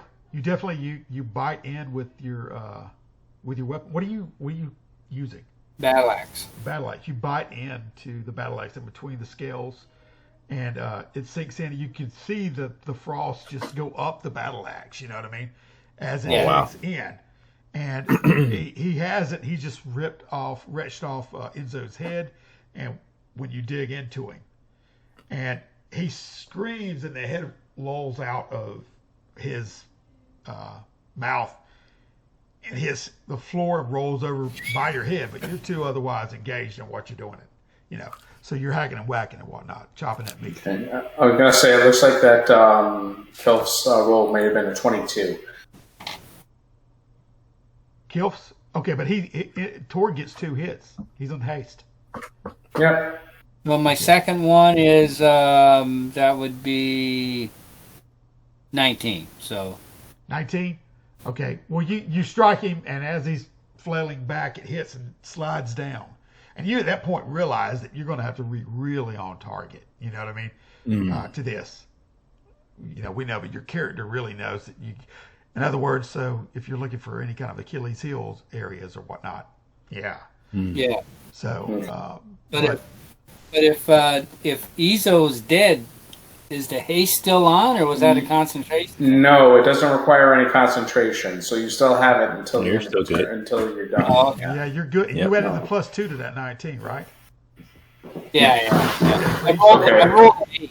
So I rolled an 8. My weapons +1, then all the other bonuses is is no, Okay. wait, it was even less than that. Yeah, so Well, yeah, you it's hit just him, you dug in, the frost got on it, you pulled out, you hit again, but the frost and the scales, the icy, it just kind of slid down his back. Okay, so as you're reeling back to keep going at it, he's starting to uncoil, get himself, and letting Enzo's body drop. You notice the head rolls up beside you of your comrade. Dave, Nice. you said kill arrow at that point. Yeah. As the body is dropping right there, the arrow comes in and sticks into the side of this creature. As it dropped the head, and your axe probably at the same moment, you know what I mean? And you kind of get off kilter, but he spins a little bit because he gets stuck too, right underneath the top forearm as the arrow bites in hard. Each of y'all roll for damage on that.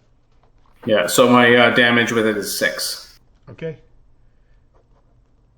my damage from me too. Yeah. Yep. Roll My high. damage is 9 actually. You add your pluses too, right? Okay. That watch is +1, so Yeah, I'm gonna roll for Gadrick, who actually rolled a 19 on this attack. So that's gonna end up being almost. That's like a let's see, two. So that's gonna be a 22. Okay. So that's a hit for damage again. So then he also hits for 6, 7, 8, 9. So he hits for 9 Oh wow. with the Okay, longsword. let me do the math here. Okay. That's 18 plus 6, so 24. Okay, you hit Jeez. for how much, Torg? 9. I mean, the other one was for 6, right? The arrow? 6. Arrow is for 6. So Kilf's was 6. Yeah. And the 2 fighters are 9 apiece. Yeah. Yeah.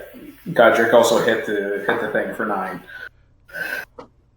Jeez, Todd's characters do amazing when he's not here.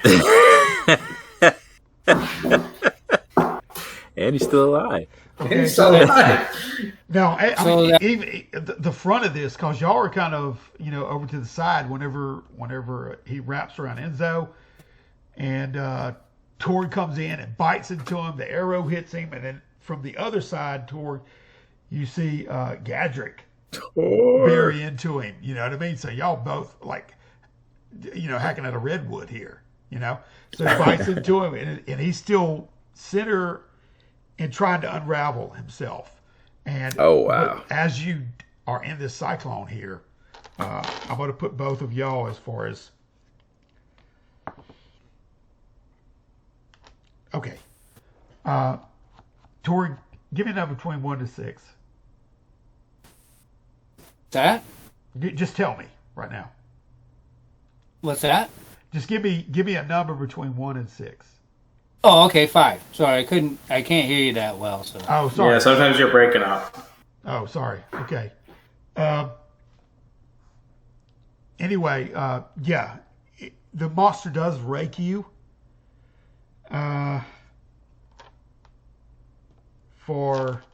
He's coiling around and hitting both of you as he's flinging. Okay, so Man. it's going to hit you.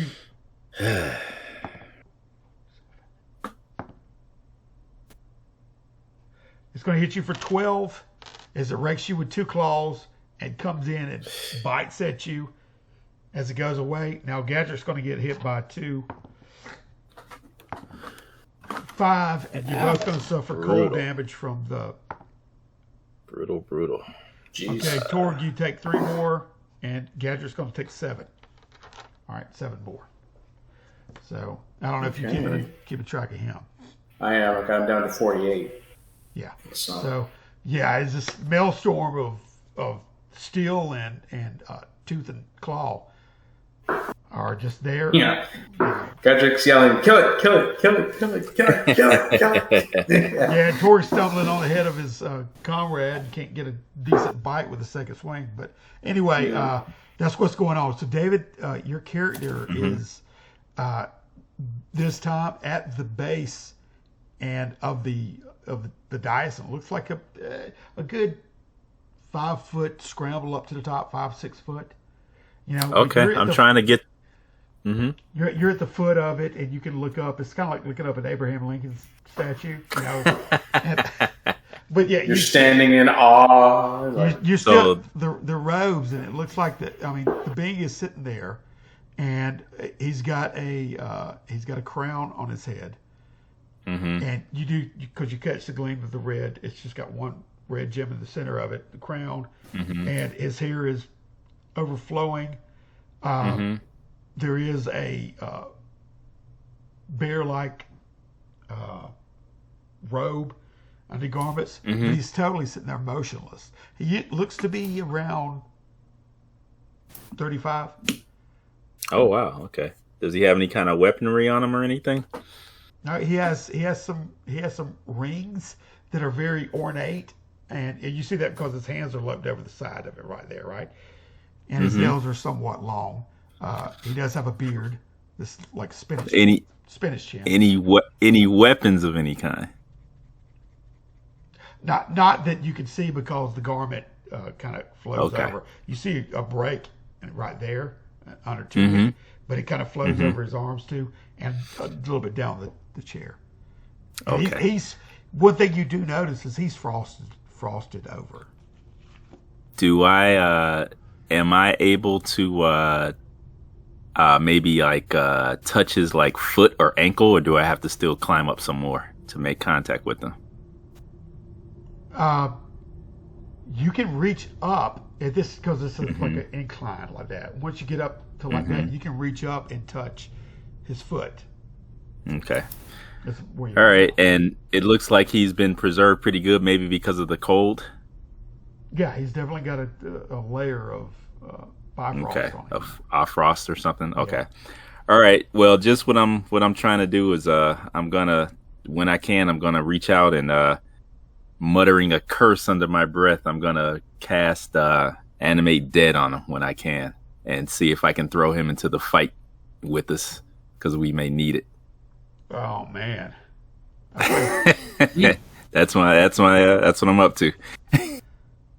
All right. You're standing there whenever you right yourself and then start, doing your spell. Is anybody else attacking? Or, well, that's what you want to do. But I'd say at this point in time with your movement, what is your movement? Me? 40 feet usually. 40 feet. Unless you're wearing something. You got heavy armor on? Chain. I got chain, so it's a 30. Chain, yeah. Chain 30, and with the cold, but you got adrenaline pumping in you, so it's kind of warming you up. You know what I mean? So wear your skates. Yeah, you're not. the further away you get from that creature, the more relieved you are that the cavern is bitterly cold. But anyway. You stand, and so right now you're literally there in time to cast this. You right yourself, and you start doing what it is you do. Let's pull this up. It's on page 17 of the. I don't know which book you're looking in though. No, I got it right in front of me. Oh, okay.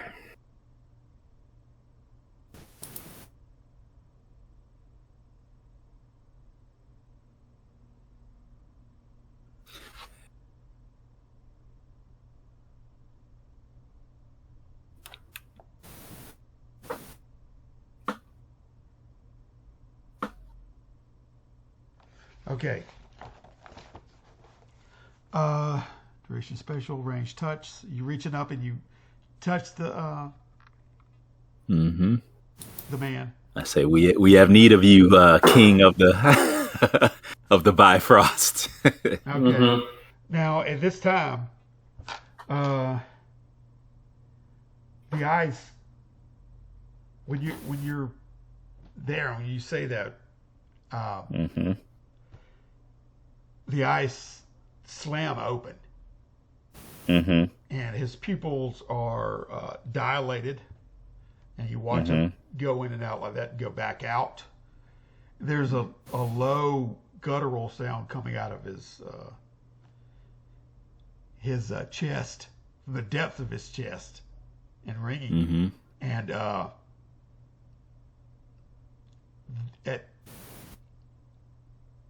he's vacant in his expression, Mm-hmm. And he's starting to stand up. Yes, arise. He screams loud, and it echoes in the chamber. Torian, whatever, you can hear it in the background as y'all are fighting this creature. You know what I mean? Because all that's going on right now. And he starts shaking and contorting, and his head's looking in different directions. And then you hear, "What have you done?" coming from the back area, from the shadow behind you. That's good. Behind the dais. And of course, the man in front of you is raised up in his arms, so you can't really perceive what's behind you or what's behind him. But you do hear something, and you catch a glimpse of somebody back there saying that. And the trail of the, of when his, at the end of his scream. And then he starts staggering forward, and he's staggering down. I don't know if you want to catch him or if you want to get out of the way or what. But he's up off the throne and he's staggering forward. He's got this vacant look in his eyes. Yeah, I'll if I can, I'll try to support one arm, and I will say a ravenous beast of the Bifrost is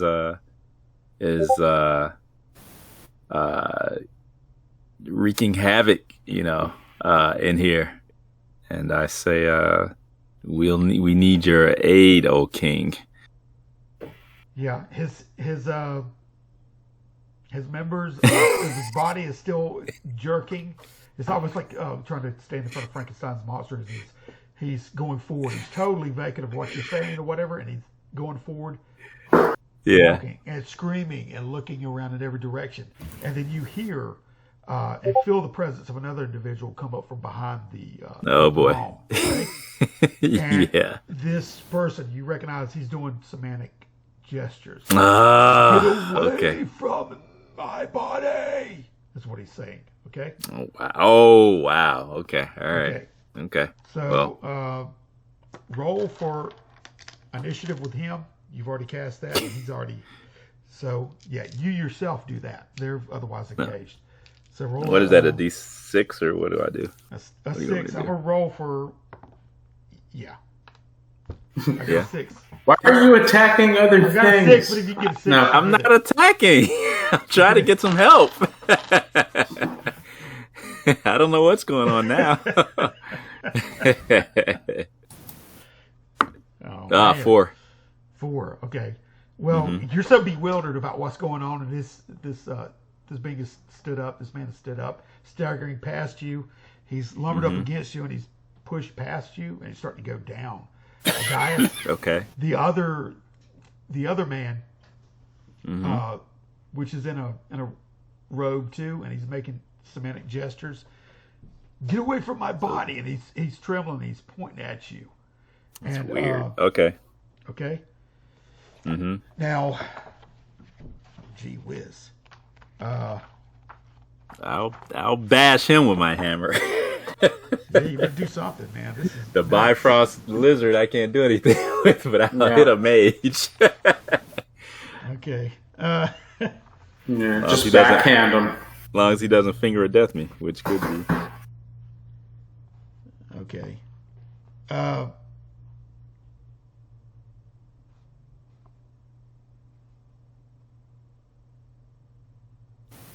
we say.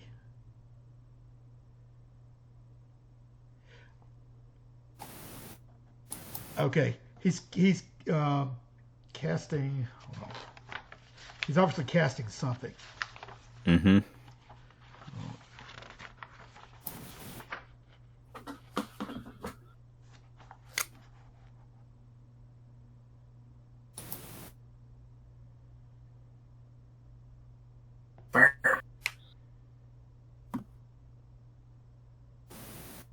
You think he meant that figuratively or literally? Get away from my body. Probably literally. Yeah. Yeah. He's Goddamn spellcasting ghosts. It's a toxic workplace. all right. Yeah. Complain to HR. Yeah. All right.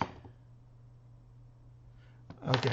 Well, he's doing semantic gestures and Mm-hmm. and something that you may recognize. I want you to roll for your intellect. Okay. You can snap out of it for a second to realize. You won't let me roll under my wisdom, but I'll roll under my. No, 17 didn't do Oh it. yeah, your wisdom, your cleric. I keep forgetting that. Nope, didn't do it. Did it roll Negative. underneath your? Okay. Uh-uh. All right. Well, you don't know what's going on, and you're too out of it Okay. to realize what he's saying. Okay. Okay. Of course, he's a magic user now, because that's one thing that Mhm. you can't discern. But anyway, he cast something, Mm-hmm. and he's pointing, and Mhm. you're standing there, and then the man who just passed you, right there, Mm-hmm. stops all of a sudden. He's blocking. He's right past you, blocking the little, the area you just came up. As he pushes past you, Mm-hmm. and that assuming mage ran out from there and cast that, and the man behind you was held in a paralytic stance, and he's just standing there and swaying. Okay. So the frost is Okay. over him and everything like that, and his face is still contorted in some kind of a surprise shock with his eyes open and everything, and his jaw Okay. slack and drooling. So, Okay. All right. all right, now you can do what you like, and well, as far as that with him. Wow. Okay. So that didn't do anything for us right now. He's back there.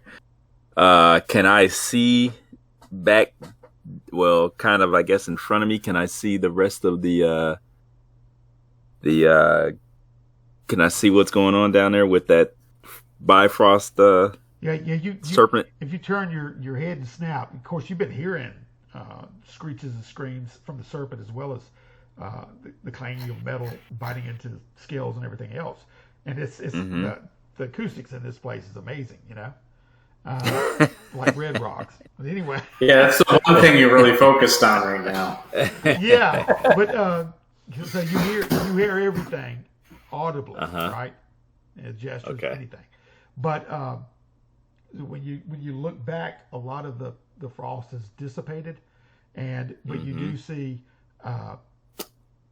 through the haze, you get a glimpse of what has occurred, and the creature itself is intertwined. You see a comrade is apparently fallen, and the other two are in melee with the creature. But you see standing off, Kill has the bow ready to launch. Okay. But they're So totally 3 of them are still there. Yeah. Okay.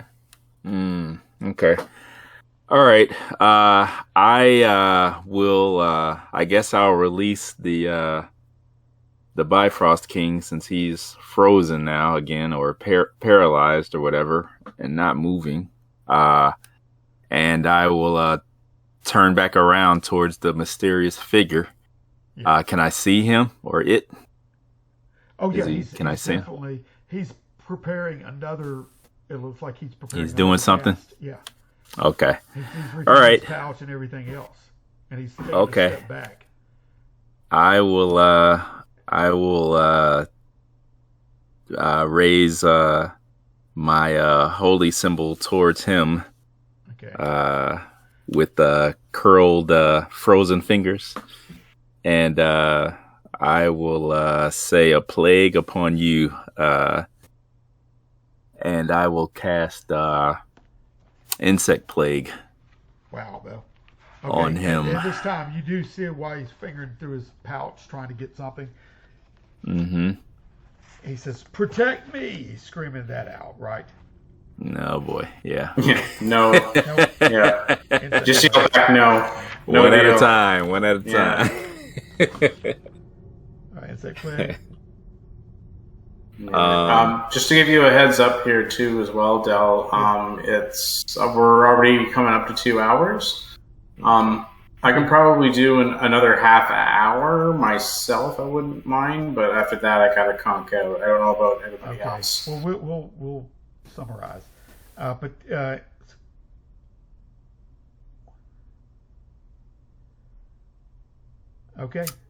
So it's three of the insect swarms from the monster section. That's pretty much what yeah.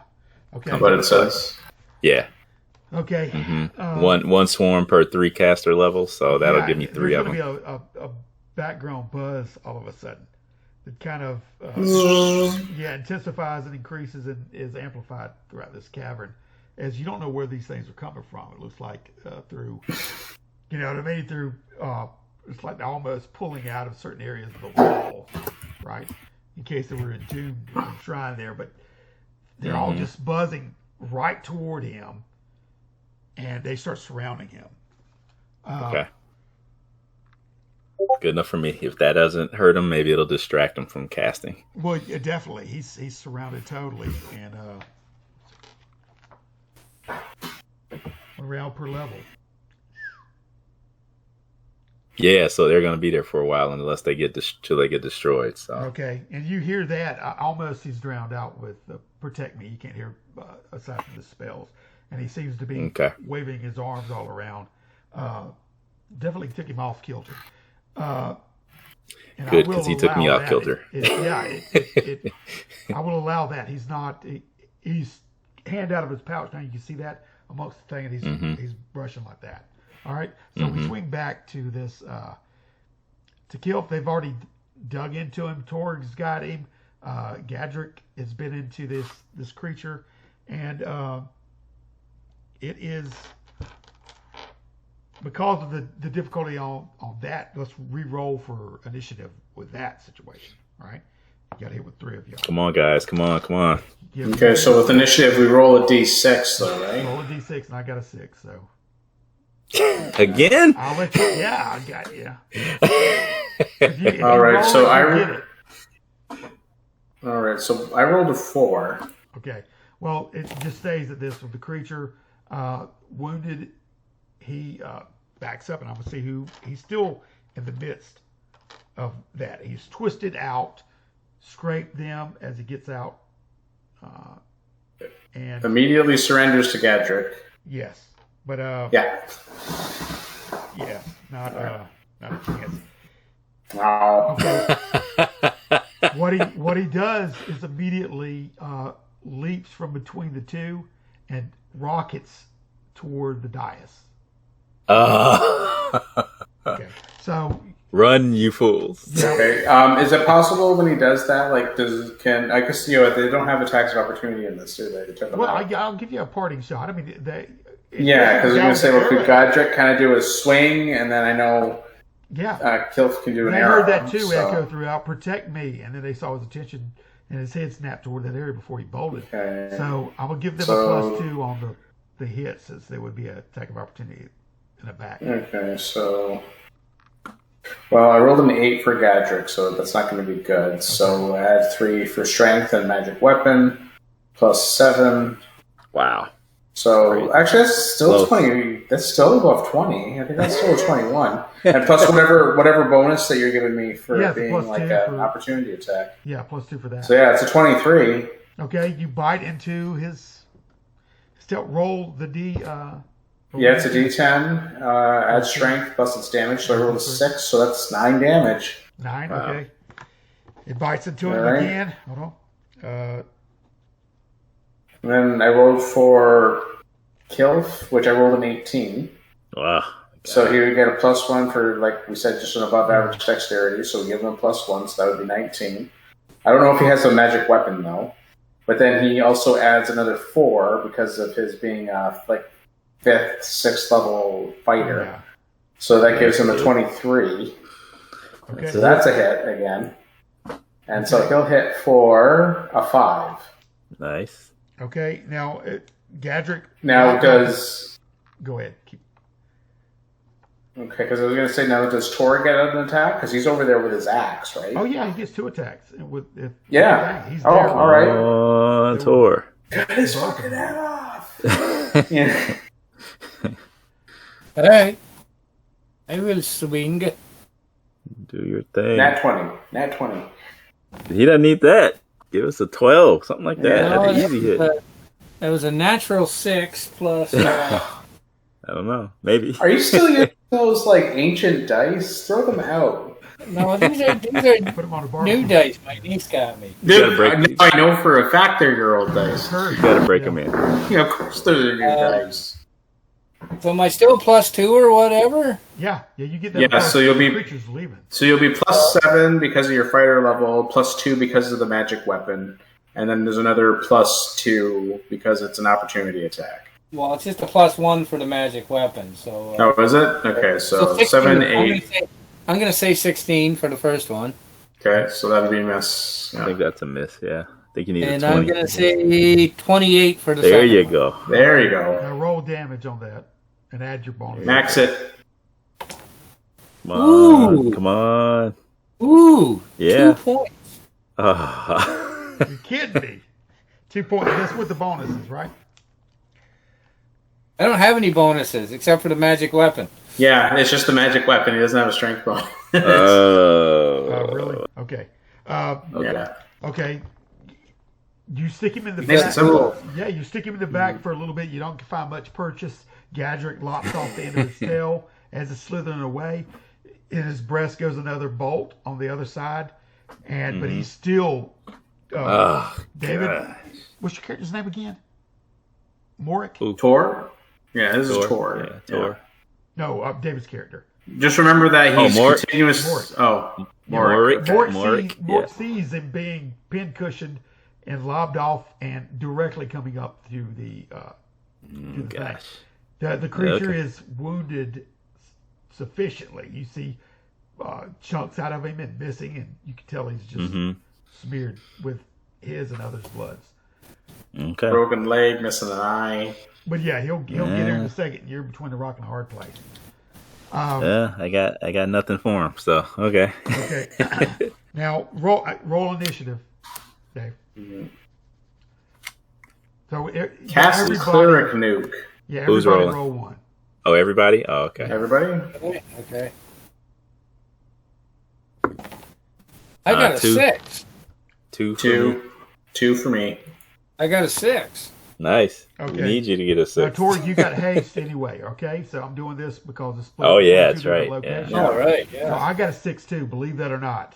Ah. I know 3 6s in a row. aren't I'll good. choose not to. Not that that's going to change anything. Well, what about Yeah, right. Gadrick and Kilf? What 2. we did to? 2 each. Yeah, All right. 2 each. All right. So anyway, haste. You've got haste on you still. You find a little bit of a scrape as you go. You see his tail lobbed off. You know this thing. If it bleeds, you can kill it, right? So it's bolting off. You see where it's bolting off. Beyond that, you can see Morik standing on that dais. Another individual standing there. The third. And anyway, looks like your friend's in a pinch. So Again? yeah, it's in slow motion happening to you. You're on haste, man. So go ahead first. With another attack of opportunity, okay? So what? There's that. So there's the lizard type monster, and then there's. Yeah, the one that it was between you and Gadrick that y'all had just hopping. Whenever you heard an echo, it said, "Come protect me." Then its attention got tore away from y'all's, and it's going straight up toward the dais, right? Toward Morik. And another figure standing. Okay, then I'll head off after it and Well, go ahead. I mean, you're right on it. take a hack. Hack it. Take 2 hacks with +2. So 29 for the first one, Nice. and 26 for the second Nice. one. Nice. 2 hits. Okay. Yeah. You're hacking and whacking. Roll those up, man. Okay, so 4 points of damage. Ooh. All right. Better than 2. And 7 points of damage. So Okay. Nice. There you go. Better. It's better. almost 11 11 total. points of damage. Yeah. Okay. you hit it and splashes back on your face, and then the second hit, you feel it go in. Explain to me how you kill this thing. Yes. Yeah, I don't know. Thermal grenade? Now, just how does it look like? It's bolted from you. And Pat him on the head, rub his belly. Yeah, you take it. Well, yeah, I was gonna try and go for the soft underbelly, anyways. I kind of swing up with an uppercut with the axe and just okay, get it right in the vitals. There you go. So you hit him on the back and you do a double swing up into his soft underbelly of this creature, and when it does, it's like its life just seeps out, and you can tell all of its energy was a forward momentum, and it collapses forward and lands on your axe and slides forward, spills open as it rolls open, relieving your axe. The intestine's still on the edge of your axe as it's sliding, and you're pulling it out. You know what I mean? Like, anyway, that's what you get. Now, more looks like a bunch of nasty, gory ribbons kind of shooting towards Merrick. PG-13. PG-13. Yeah, it's just like that. The thing, you could tell the life just out of it, and it slides up right to the base of the dais. Okay, so you're looking at that morgue as it slides up. Oh yeah. That could have been me. Yeah, the man is still. You can hear him still yelling. He's as of yet don't see that. He's still screaming, "Protect me!" as he's backing away. All right. Oh, okay. Yep. All right. So, what do you do? So the Bifrost King is still standing there. Yeah. Right. Kind of. Okay. Okay. All right. I will yell for Kilth to heed me. I need your eyes and your bow quickly. Okay. And I'll point upwards towards the over the dais back there. Okay. Well, he's got elven eyes, so Justin, you're planning, right? You can ascertain fairly easily this he sees a swarm of some thing obscuring some figure that's frantically thrashing about. Yeah, trying to get this insect. So he's the one we've been chasing. So what are you going to do, Kilf? Justin. Oh, what's Kilf going to do? Sorry. Yeah, he was calling for Kilf. Listen, you got elven eyes, half elf, so you can see this. Yeah. This individual trying to bat him away. Need your eyes and your bow. Okay, I'm going to actually just fire my bow with this guy. Okay. I rolled a 2. No. So even with all that added, it's going to end up being like a 9. Well, it through. You see the swarm break a little bit, and they swarm around him again. I'm giving y'all free action right now because he's surprised by this. He's still contending with it, but it looks like the swarm is dissipating around him somewhat. All right. He has off. They really can't. Well, we really can't wait in there with them because then everybody who goes in there is likely to be affected by the swarm. That's why I was saying, your bow. Or we could take this moment to retreat while he's distracted. Because I have no idea who. We just know that this guy is. He has something to do with this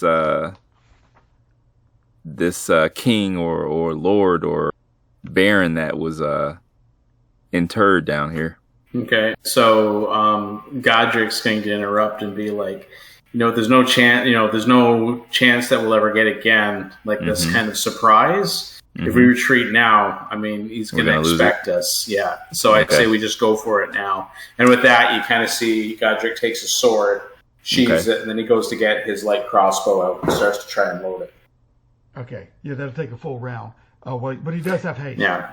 No, he doesn't. Tor. No, Godric doesn't. No. No, Godric Tor doesn't does. know. So when you If Tor wants to run in there, I can. I don't know if I can. Hang on, let me see if I can to summon each swarm.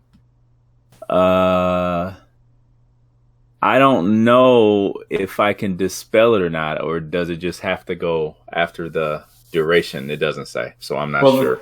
The thing is, the swarm's keeping the spellcaster distracted, though, right? Right, yeah. Like, don't bother. Like, we'll just shoot into it. I mean, even Tor's got a crossbow. Okay, all right, okay. Yeah. Pin him to the walls, boys. Right. Yeah. Okay. all right. What I can do then, Del, I can do this. I can cast. Who's all got ranged? Just Kilt and Tor. Just those two guys. I got a crossbow. Both Tor and so Tor has a Okay. So Tor has it, and so does Gadric. Gadric also has a light crossbow. Okay, so I will quickly cast real quick here. I will cast. Let me make sure that it will do what I think it will do. No attack bonus, no weapon. Okay, it doesn't give an attack bonus, but I think this does. So I will cast. Come on. No, the clock is ticking here. I will cast. Okay, yes, I will cast Bless on basically all of us there. Okay. So that'll give everybody a +1 on attack rolls. For about 10 minutes or so. All right. So you guys can use that as well. Okay. He's staggering around a bit right now, and he's trying to get. He's still. It looks like he's trying to get himself together. Get himself collect himself, but he's collect himself. He's calming. He's stopped now. Just stop yelling for protection. You know. Okay. And y'all have become quiet, and as well as the creature's screams have stopped. So it's like he's trying to orientate himself, and you can almost see him staring through the haze of all the insects. Right. Okay. I got one more thing for Torwin next round or next turn. Okay. Well, if you guys gonna hit him or what? Yeah. So we just got like a firing line across, like 2 crossbows and a longbow. So I'll go ahead and I'll roll for kill first. And I guess I can. I got a sling. I can use that. I guess. Yeah, use it up. All right. So Kilf got a 2, +5, so 7 +1. Yeah, he's got like a 9. That's a miss. Then we have. What do we probably need? Like Godric, 13 or something, 14. Yeah. Okay. Godric rolled a 13, but then he gets another +7 on top of that, so that's a 20. Then it's -1 because of his dexterity, so it's 19. And you got Did you add the bless in there? The +1? Oh, I didn't add the blast. No, so it's 20. It's back up to 20 Okay, again. that was Gadric. That was Gadric. Is that a hit? Yeah, that's a hit. All right, so that's a hit for 5 damage. Okay. That's nice. Yeah, that bites into him, and you hear him scream, and more. You can no, you can see where it was trying to clear out, and you would see his eyes. And it's like he's darting and trying to see out of it. He's regained some of his composure, but when he gets hit, again he screams again. This cannot be, and he's starting to go down that path. You know what I mean? And but he's Get him, Tor. Yeah, and he's trying to focus right now, but you can it's like he's trying to look out from all this haze of insects. Yeah. So strike. Okay. Okay. Now is Torgan? So how does this work with haste in the crossbow? Okay, well, I'll say it takes a round to load, but you've already loaded it and you're ready to go. Okay. But does he just get one shot, or do you get one every? Oh, you're gonna get one, but one every other, or I don't know. You have to load that. Yeah, so that's bound. Yeah, so that's bound by the speed of the weapon. That's not you. It's the thing doesn't load fast. Yeah, you got to crank it and set it down and put your foot on it. Anyway. All right. That's good. Okay. I missed. Okay. The crossbow All right. swishes by. Well, I got. What'd you roll? I rolled a 6. Okay, and then you Yeah, add. it's It's probably a miss, but you add 7 because that's your Yeah. hit at your level. Plus so that'll one. make it One 13. bless. Plus 1, that's 14. Plus 1. Okay, you So hit him. 14. You hit him. Ah, there you go. There you go. It's a d6 damage. I did hit. I did 2 points of damage. Hey, there you go. Chip damage. So let me see here. So I'll sling him. No, I know I didn't hit. I only rolled a 10, so I know that's a miss. Okay. Yeah, You because sling it's him. probably like plus 4, right? Yeah, you hear the rock Yeah. clatter on the other side. But every time Okay. he's hit, he has this aghast, sound about him, and you can tell his focus. David, you're closer to hit, than any of the rest. You can tell he's trying to focus, but then every time he gets, but he's staring trying to look outside of this swarm. Now, as far as Torg, roll your intellect right now. You've gotten closer, I assume, right? Roll under your intellect. Yeah. So go ahead and make an intelligence roll there, Jim. Yeah. Or Tor. Oh, me? Yeah. Yeah. Mm-hmm. It's not going to happen. My intelligence is 6. Hey, you never know. Holy shit, I rolled a 2. See, Okay. there you go. Hey. This kind of makes sense with the fiction too, because you recognize when you're standing there, the individual, you take note of him standing there as you're cranking, and but the glint that's coming off of his head is the crown that you had grabbed when you were a child. There you go. You don't recognize the person wearing it, but you do recognize the crown. Hey, he's got. That's the crown. Yeah. Okay. So, is that what you say out loud, Tor? Or you thinking this is an exclamation in your? Okay, well, y'all hear him say that as you go. Okay. So. Okay. Anyway, yeah, he's staggering around and fighting the swarms off, but he's trying to peer out and he's getting closer to you. Mhm. Okay. So he's making his way closer toward the dais area. Mm-hmm. And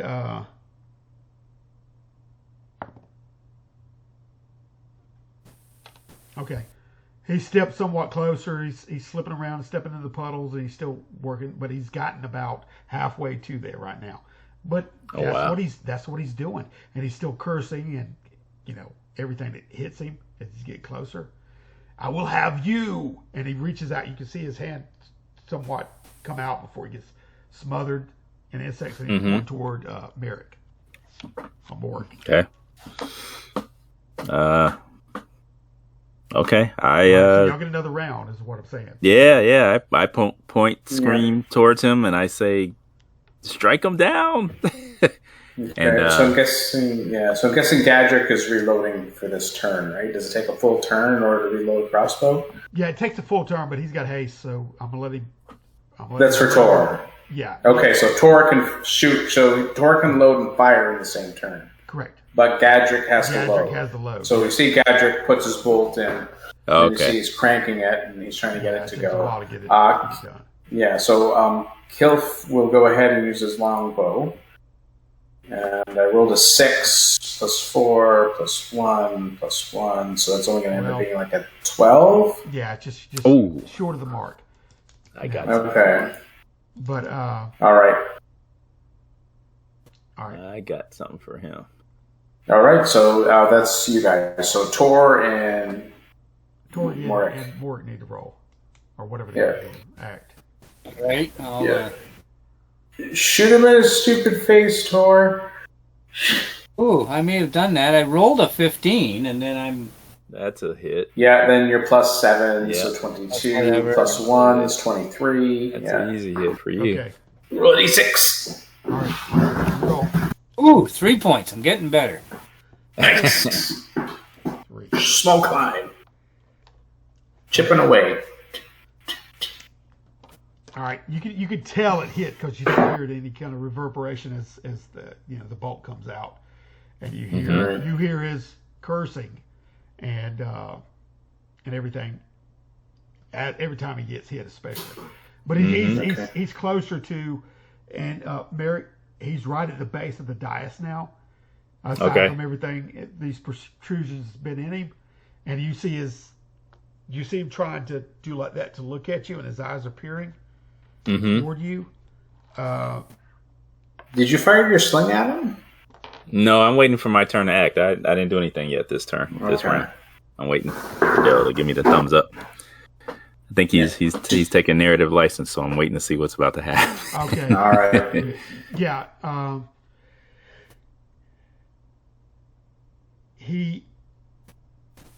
It looks like he has. I need you to hold on.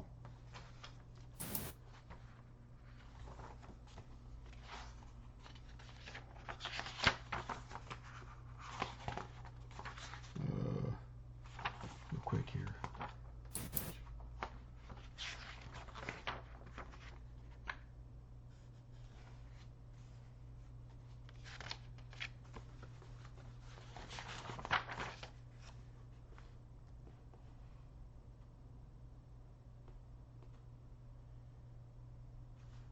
He can't have too much life left in him. Okay, you got bless on you, right? Yeah. Yep, that gives everybody a +1 to their save.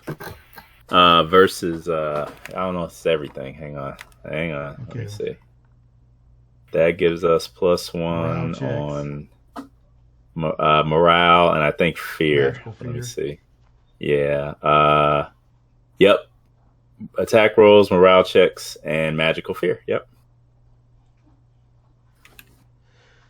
Okay, with that, I'm taking a little bit of license here.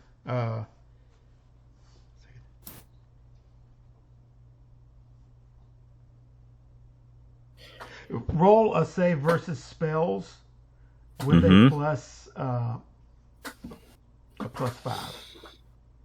Save versus spells. Okay, what do I need a here? 5 in your favor. Okay. All right. So I should have this. This should be in the bag, guys. But let's see. Okay, Yeah, 12. I did it. Okay. Nice. You did. You could tell he cast something on you at that moment, but it didn't take.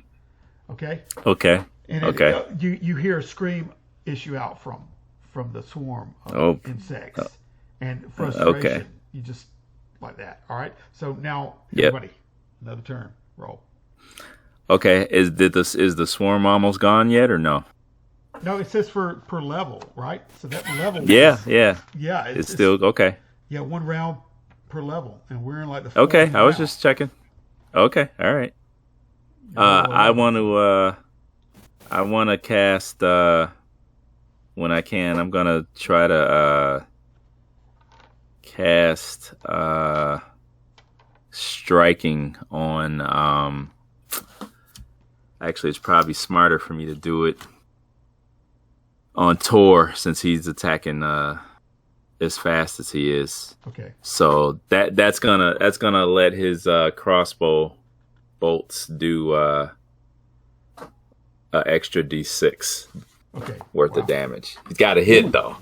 Okay, so you casting that on him as he's cranking. Yeah. And, and then I'm done. All right. Well, Torg and Kilf and Gadrick. So Gadrick can actually fire this turn. Yeah. So I'll roll for him first. So he rolled an 8, then with a 7, that's 15. -1, that's 14. +1 is back to 15. You're good. If I Okay, and he ends up doing 5 damage. That's decent. He screams. All you right. can tell. You can see Scarlet pulls footprints as in the ice as he's staggering forward, and whenever he looked at Morik, y'all saw him. He goes and throws his arm around, and whenever the bite comes in, he takes full notice of everybody else there. Okay. So whenever as far as being closer, I would say that proximity wise, I'm gonna roll a die for that. Okay, that's actually he sees Torg over there. Okay, and he's about as close as anything, and he's starting to stumble forward, and he's going toward you, and you see his hand come out. And he's still got the insects buzzing around him, but he's stumbling toward Torg. All right. So as Kilf, I rolled for the longbow, rolled a 4, and with all of his bonuses and totals, I know it's only going to end up being like an 11. So that's a miss, right? Miss. Okay. So Torg, shoot him in his throat. Arrow flies over Torg. Yep. All right. Ooh. 14 plus whatever, 7. That's a hit. 7. Yeah, plus another 1. Yeah. Yep. Just roll, and you got a 6 on that. Roll your 2d6. Yep. 2d6. Yeah. Hell yeah. That's crazy. So there's 6 plus 3. There you go. That's 9. 9. Niner. Yep. To the throat. Does the bless add to it? No, not for damage. Just not damage. Yeah, just a hit. Yeah. Yeah. Not in this edition. Yeah, not in this edition. Yeah. Okay. He's angered more as it bites into him, but when he points at you, and then you can see the bolt sink into him, and he staggers up forward, and he's like that. And he takes a running kind of approach toward you, almost to outrun the insect plague, and he's doing that, trying to get to you. Now the other has everybody. Everyone's except I don't think Morik hasn't fired a sling yet. No. I cast a spell. Yeah, he cast that. Oh, that's right. Yeah, you did. But did Gadrick go? Yeah, he did. Oh, okay. All right. And he hit. missed. He hit and managed to do 5. Okay. Okay. So Torg, you need to roll a save versus spells and add 5 into your favor. Okay.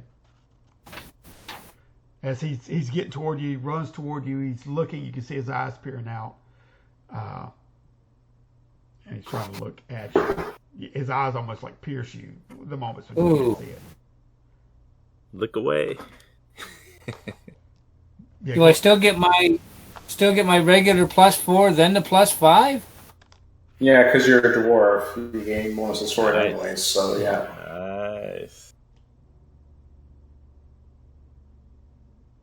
I believe your save versus spells in the single digits. No, my save versus spells is 13. I rolled a 7. Yeah. I rolled a 7, so if you add on the 4, Yeah, you did it. it's 11. And do I get that 5 That too? 5, or? yeah. He screams Yeah, you in did it. frustration. I saved them.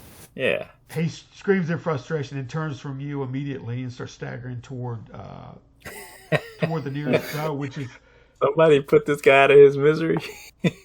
He's having a Boromir complex. He's got like all these friggin' arrows and bolts and stuff sticking out. he's being stuck, and he's going toward Kilf now, right? Oh. It will be you, and he sticks his hand out. You can see it, and it's covered with a swarm, and he's frustrated with the swarm, and he's yelling every time, and it's just the blood's just flowing. You see it spilling out across the ice as he's sloshing through it, right? So these bolts.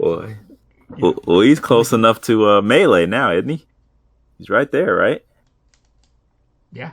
I mean, he's close enough. He's getting close to you. He wants to get a lock on. But anyway, that's his move is to get over to Kilf right now. So anyway, okay. Go ahead around. Okay. Now realizing that as well, there's like 4 Kilfs out, right? Flinging arrows at him because of the mirror image. Okay. Yeah. So if he's like you, he probably sees 4 elves. Okay. So all right. Yeah. He sees. Okay, so he's within melee range. Is he pretty close to melee range at this point? But we'll get affected by the swarm, right? Whatever it was that you summoned. It'll be a -4 to hit at that point, right? Okay, but so Gadrick then on his turn, he's gonna back up and reload. Okay. Right? Can he do that? Oh yeah, like a retreating reload or whatever you have to. Yeah. So he's gonna go back. Yeah, he's gonna go back, probably closer to the ladder, and then he's gonna just reload and put in a bolt, and that's his turn. Yeah, that'll be fine. Okay. Kilf. I don't think he would have any second level spells left because I kind of fired a couple of them already, but he may have a first level one. I'm gonna say maybe I should cast light on this guy. Oh, there you go. Yeah. Can I just have him save versus spell then? Yeah, I'll cast light on him. Okay.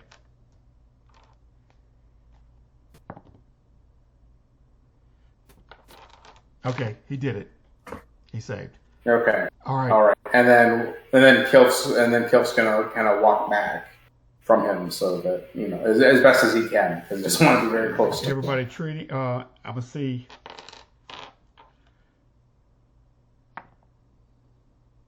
All right. He seems to be focused in. He's walking toward Kilf, and there's mirror images out there. All right. There's 3 mirror images. He has 3 of them. Yeah. Okay. All right. I assigned this D1 or this D4, one for the real Kilf, and he is heading toward the actual Kilf at this moment. Okay. And raising up and looking at him, and and he's breaking it, and I need you to roll save versus spells, add 4 to it right now. And to hit him is going to not be a -4, but a 3 because the swarm's dissipating at some point. All right, I don't quite know what his save would be. I'm guessing that his fighter save versus spell is better than the mage versus spell. Yeah, what's fighter 12? So I rolled a 7. You said, but it would be like a -4. Yeah. So I'm going to say that he failed. Okay, he failed. Yeah. All right, at this, and you hear yes, and at this time, at this point, the body, Broke up. The body that is staggering forward, Kilf, you look out and you see nothing but insects and insect bites all over you. Okay. And you're like this, and you feel wounds in your side, and there's arrows sticking out of you as you're grabbing a hold of yourself. And you're staggering forward. Okay? That son of a gun. And out there, Kilf, one of the 4 Kilfs, is standing there, and there's a smile on his face as he redirects his arrow. Now, I need y'all to roll surprise. Roll a d6. Okay. Actually, Del, I'm going to say at this point, I've got to. It's too late for me to stay at this point. Okay. You guys are free to play as long as it shouldn't take that much longer, and you can watch that. But if somebody wants to commandeer him, but including myself, you know what I mean. Okay. So this is what's going on. So we'll wrap it up because it's not meaty enough to go for a 3rd session. Okay. This is the end. Okay. So, but anyway, that's what Kilf turns around with the bow. If anybody notices, okay, you don't. I went ahead and rolled for surprise. So you are taken off guard. And I'm going to see which one he goes for. Okay. Torg, you were both facing toward him, and you were on the other side of the mage as he was staggering forward. An arrow lets loose and comes through the air. What is your AC? Tours? Yeah, this an arrow flies past him and hits you. Okay, it sinks in you and kind of bounces off, but it leaves a groove and a superficial surface wound. Take 1 point of damage. All right, and you don't understand what's going on because this arrow flies out. You're still focused on the being walking around in there. In the haze of that. Now, so y'all go ahead. Next round. Yeah, I mean, you have to, you don't understand what's going on right now. Everybody's still firing toward that center mass. Right.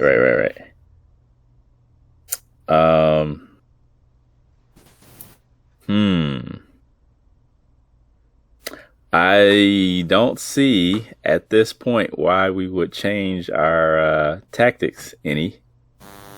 I'm gonna allow, because it was kind of subversive the way he was doing that when he was firing at Torg. Yeah. So, but Torg will have to have some kind of a moment to where he realizes something. But Torg, roll your awareness, intellect, and you can roll your wisdom, Mary, because you'll be a witness in this as everybody's shooting in. If you notice anything different about the way Kilf. Okay. I got a 3. Nah. Okay. Yeah, I did it. Yep. 12. I did it. Okay. Even though you see multiple Kilfs, stances there with those, one of them does seem in the corner of your eye to veer off and shoot toward Torg. Towards the dwarf. Yeah. Hits him. So that's something that you see, and you see again him picking and drawing and pulling a bow toward the dwarf. And you see you catch him eyeing you over in the corner, right? In fact, all three of mirror images sway and start, maybe that's what really ticks you off, start aiming toward the dwarf, right? And the dwarf is winding up, so he's stopped. So everybody's shooting toward the dwarf right now. So go ahead. You can decide what to do on that.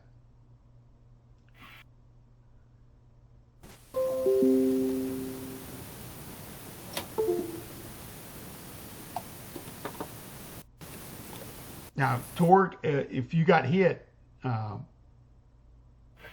your intellect too. I did. I got a 3. Okay. You notice everybody training on you right now. So, you don't know who is who as far as Kilf, but you do know you're being targeted by your. I'm gonna get my shield up and try and make myself the smallest target possible. So. Okay. All right. Well, you just add a +4 on that, right? And try to maybe get behind a rock outcropping or whatnot. Yeah. Now, the Kilf, Justin, he's surrounded by these insects all around him, biting and stinging and getting in his face and everything else. So what do you want to have him do, if anything? Okay, so this guy's like right on top of him, though, right? Like he's like 2 or 3 feet away, and he's pointing at him, and it looks like that his mirror images are kind of flashing out at his party members. You're disoriented. First, that was happening, and now all of a sudden you're inside. You're surrounded by. So I'm gonna have him just drop his longbow, and then draw his long sword, and then run right up to the guy and try and stab him. No. This is. You reach for your longbow, your sword is not there, right? You're wearing robes that are soaking with blood. Okay. In fact, you see yourself in little momentary glimpses through the haze of the insect swarm. Okay. Can I lash out at my shadows or at my mirror images? Well, yeah. Get them to kind of disappear? Yeah, I mean, aside from that, your concentration, you're discombobulated for that one round. So now you're standing right beside there, and it would have to occur to you, you're looking at yourself. So you're inside of his body right now. So if you want to lash out toward where you were, do it. Try to hit him. He don't have anything on him save a dagger that you feel when you reach for your short sword. So you got that to wield if you want to. Okay. So, you're up on him. You stagger forward and swing it. I rolled a 6, so I'm pretty sure that's not going to do anything. Okay, that ain't gonna do anything. You stagger on him, run up against him. The dagger don't find purchase. He shrugs you off, and you busily try to swipe at the swarm around you. Okay. Yeah, I don't know where David dropped off to, but he's gonna be the one to make a, Oops, sorry. Okay. But, what I need to do? No, I mean you're aware enough that you see everybody training their arrows. All the three Kilf's mirror images and the real Kilf are all training toward Torg. You see stumbling forward the wizard try to attack Kilf and without much thing and then stumble off, still trying to get the insects from around him. So the Kilf is still. He's about to let go again, but it's your turn before he does. I mean, you are a mage, right? Or cleric? Cleric? Yeah, cleric. Something's rotten in Denmark, Huh?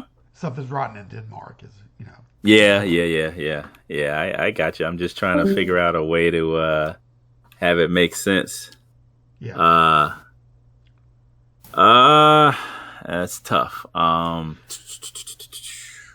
Yeah, I don't think I'm still 100% certain as to what's going on, without a shadow of a doubt. Yeah. So what I had intended to do as a last resort was wow. I think that I would still assume that the mage that's in the swarm is still the bad guy, since I don't have any 100% proof that he isn't. So he can't last too much longer. He can't. He's got crossbow bolts and arrows in him and everything else, and all these bites and stings and everything. But knowing that he's still trying to cast stuff, I'm going to go ahead and I'm going to try to cast silence on him. Okay. So that's a save versus spells or whatever. Okay, this one, you got it. You got silence, engulfs. Okay, so everything goes quiet around us. Everything goes quiet around. Silence is, I thought, that's toward an individual, right? Like a radius around someone? Yeah, that's what I said. Everything goes quiet around us. Yeah. So it's radius on the. I think it's like 15 feet. Oh, really? Double check here. Yeah, I think so. Let me double check. Deafening. If you're doing a center mass with everybody, it's deafening all around you. It just goes, yeah. Which is in stark contrast to all the echoes and the echo chamber screams that was going on all of a sudden. Yeah. Like in the back 15 feet. Yep. You see at this time when it happens. Well, it probably wouldn't be out of character, but Kilf looks around, but looks a little bit, Anyway, he pulls and lets go. Now, Torg was doing okay. Torg, you get bit again by another arrow flies at you. Aside from the cover you got, right? For 3, sticks into your thigh. So we see this without a shadow of a doubt. Yeah, for 3 points. Yeah, you okay. hear him bark out a little. Well, you don't hear nothing, but pantomime, but a yell. Okay.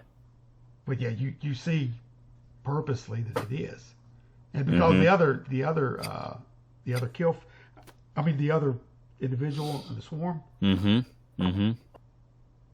Okay, I roll for him. He goes down on his knee and he's laying around rolling. And he's picking up and he's running toward what seems like the river of the water, the pool edge of it. Okay, and he dives. Well, I'm thinking he dives must into have put some kind of spell on the elf, to get him to turn on us. He might have charmed him or something before I got a chance to silence everything. So, if he turns to run, I think I'm gonna have to try to stop him. Yeah, go ahead. That's what he's trying to do. It looks like he's running Yeah, toward the this body sucks. of water. This is crappy. Okay, all right. Let's see here.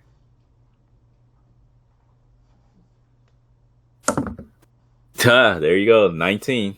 Dang. Okay. Of course. Okay. Well, yeah, you hit him. You hit him, Yep. and he gets hit and he topples forward. How much damage do you do? 4 points of damage. Oh yeah, hit the back of his cranium, and he topples forward, and he spills halfway. Half his body's laying in the pool of water, right? And he's trying to crawl still. He gets up. Oh wow. And shakes his head. Okay. He's still trying to crawl into the water, right? But you Okay. did knock him down. Okay. The swarm is on him. So right now, Torg, what are you doing? So I got guys shooting at me, but then do I see him trying to get away? Yeah, you see him out of the corner of your eye. Your target. Right now, you're getting shot by your compadres, and so you record back and stop focusing your attention on him so much, but he's taking off running, and he's halfway right now, laying in the lake area. Well, I'm going to shoot the bad guy. The guy that's shooting at you, or the bad guy that's crawling into the water? The bad guy's crawling in the Okay. in the water. The water. All Yeah. right. All right. Now I rolled a 16. I got at least 17 or at least 7 for Yeah. bonuses. Okay. Yeah. Yeah, you hit him. Roll again. 2d6. 2d6 still? Yeah, because you're shooting with the crossbow still. Yeah. Okay. Jesus. So there's a 6 and a 1. So that's almost 7.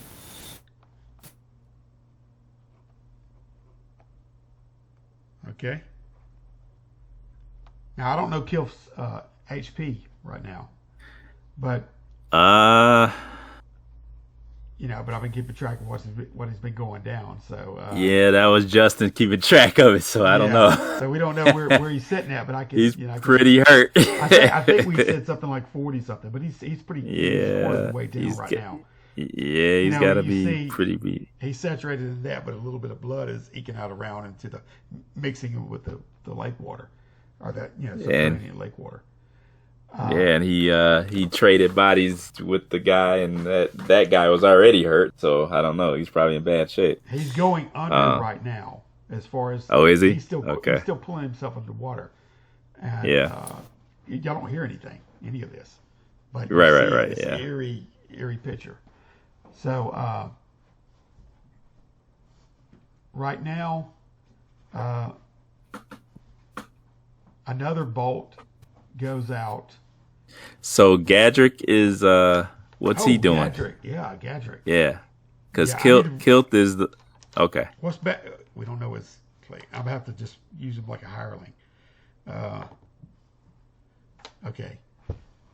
Because if Gadrick sees Kilt, can he grab Kilt maybe and try to just that's what I was about to say. I just rolled to see which direction he would head, and he is heading just maybe grab hold because he was close Yeah. to Kilf, and he's wondering what's going on. In fact, probably the last round or so, he's been scratching his head over it.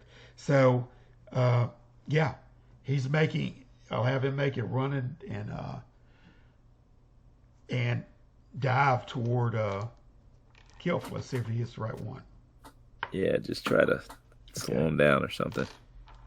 He runs to Tie try him to up. restrain him and tackle him, and he Yep. goes right through and dissipates the one mirror image. I forgot about that. Yeah. Yeah, and lands on the ground and kind of looks up disheveled. and Okay. looks at the next one, and it gets up to prep to run and do that. Okay. And he's screaming. Right. You can tell he's screaming, but you can't hear a dang thing. Mm-hmm. Right. So right now, the okay, y'all like this, but he lets go of what's your AC, David? 15. Okay. It doesn't matter because, well, he didn't hit, but nevertheless, an arrow does fly by you from the direction Okay. the kill was. So you're getting shot at now. Okay. All right. I'll have to. I'm still assuming that this guy has the elf charmed in some type of way. So I'm gonna clock him again with my hammer as he's crawling. Okay. You're running down there by the lake edge to clock him, right? Yeah. Okay. Yeah. You take off running, and you will be there in short order, I think. Okay. With your movement rate. 30. Okay. As you're running toward him to get there, the arrow flies by, and you see, maybe you're in line of sight, but you get there and clock him, man. Oh, okay. All right. He's pretty much incapacitated, so I'm not gonna, I rolled pretty low. I only got like a 4, so I don't think I hit him. Yeah. I'm not going to do that. What I mean? He's pretty incapacitated. He's trying to submerge himself. He's halfway in there. So when you hit, I want you to go ahead and hit, but just because of the water, do half damage of what. Oh, half? Okay. Yeah, because the water's going to take. 3. 3. Okay. Yeah. You hit him. And it's a muffled. Well, you can't hear squat, but you feel his body take that in. Yeah. He's laying there, and So I think they'll just so you know, those guys, they can hear now because we're away from them. Okay, you're out of that 15. Yeah. Okay, gotcha. Yeah, they can hear. I can't, but they can. Yeah, you hear Torg. You hear uncertainty coming from Gadrick's mouth. He doesn't know what. He's screaming, "Stop, Kilf!" And he's making a run toward Kilf again. Do you want to do something? It's your turn, right? Try to keep a turn order here. That'd be you, Tom. Was it my turn, you're saying? Yeah, Yep. It's your turn. Well, I still got that haste going, so I'm going to run up in there and take a hack at him at least. Okay, well, run over there. You just drop, you were behind the shield for protection. Grab your axe, run over there, and like I said, it's pretty much he's a sitting duck right now. His attention is just he's got most of his body, save for his legs, submerged right now. And he's already been caught by David. He's starting to spin around to look up. And okay, well, I got an 18 plus. Okay. On that one. Do I still get the 2 hits? Yeah. Yeah. Yep. And add 2 to it. And I missed on the other one because it was like 3. 3. Wow. You basically smack the water with your, you miss him, but the other one you hit him full force as he's spinning around because he got hit. But his body is first when you hit him, and roll for damage on that. I did 9 points of damage. Oh, wow. 9 points of damage. Okay, when you hit him, his mouth opens up in surprise, and you see his body start to convulse. And as he's sucking in this water, this pool, and blood starts coming out and out of his guts too, right? Oh, wow. Yeah. So you dug into his innards right there. And he's laying there, and you see this. You Torg see an older version of the man, Willem, that had taken that crown from you when you was a boy. He killed your father. So, I mean, to you, you just took him. Revenge, you feel sated. It feels good in a way, if that's what you were after, right? So, right now, he's submerged. Underneath there, his thighs and feet are out. The only thing is out. And his body kind of comes up. And he's halfway coughing a little bit, but it sounds like, and his eyes are rolling up a little bit in his head. The water's still just in him, and he's choking to death, right? Oh, wow. Okay. So that's Has what he still got the crown on him, or do what now? has he still got the crown? No, he That's didn't. up He on the didn't have dais it. still. That's not the guy that was on the dais. He's still Yeah, sitting that's there, still up on the dais. paralyzed. Yeah. Okay, I'm confused. Okay. Yeah, sorry. I'll That was the other mage that had come around. yeah. Or I'll just exactly. watch him, and maybe I'll just like maybe have to put my foot on him to keep him there, and just watch the life run out of him. So you push him down underneath the water a little bit and let him. Yeah, and kind of look over my shoulder to see how Gadrick and Kilt are doing, because I'm still in a frame of mind that this guy has to expire before Kilt will be free of his control or whatever it is that's going on. Okay, it looks like Gadrick. You see him getting up yet again in another one of the mirror images. He's still, dissipated. yeah, he's still okay. He went through the wrong one again. You can see them talking, or and but you also see Kill pointed directly at you, and at this time he lays down, but he has his bow down. Okay. He's starting to move his hands, and what you recognize is Semitic gestures. Okay. What? I mouthed like, what the hell? Yeah. Okay. Okay. And evil grin. It's Gadrick's grappling with whatever. But anyway, yeah, that's what you see.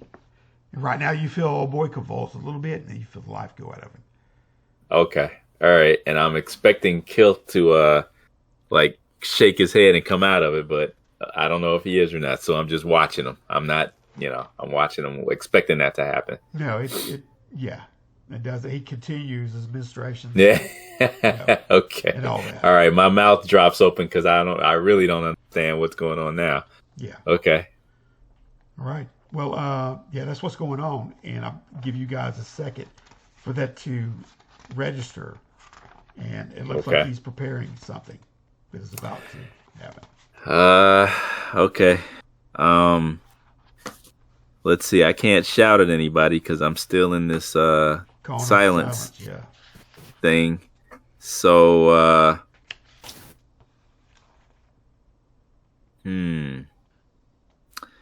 wow. I can't really do much of anything from here, so I'll have to start running up towards, moving towards Kilt and Gadrick, screaming at the top of my lungs, and hopefully if I can make it out of the silence area, they can hear me yelling. Okay, you do that, but I want you to roll your wisdom this time. Okay, wisdom again. So you Okay, all right. While you were submerging, old boy. Okay, did it. 9. Okay, you as you would have it when he goes under like that. You see when he was pushing him under, a little ivory necklace, a little ivory cut, sculpture on the end of a necklace rises up to the surface a little bit, and it is almost like a boat. For some reason, your eyes focus on that. And boat. It sinks down too, but it's just a little necklace. But when you pushed him down, it pulled up, stayed there, and then went down. You just thought it was ironic. It's a little, model of the boat. Okay. You see the pouches on his body. He's actually, his component pouch was submerged too with it. That you saw him messing with earlier. So, okay. But you take off running, right? Yeah, I am. Yeah. What are you doing, Tord? Towards Kilt and Gadrick. Okay. Now we'll see.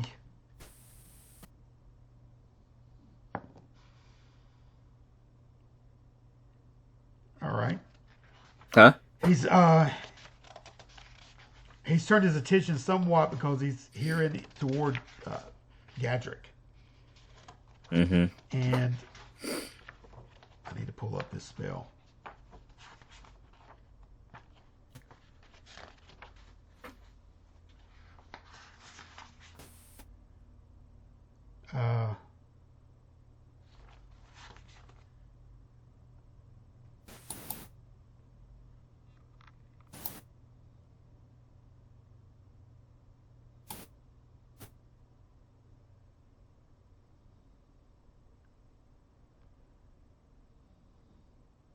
Okay.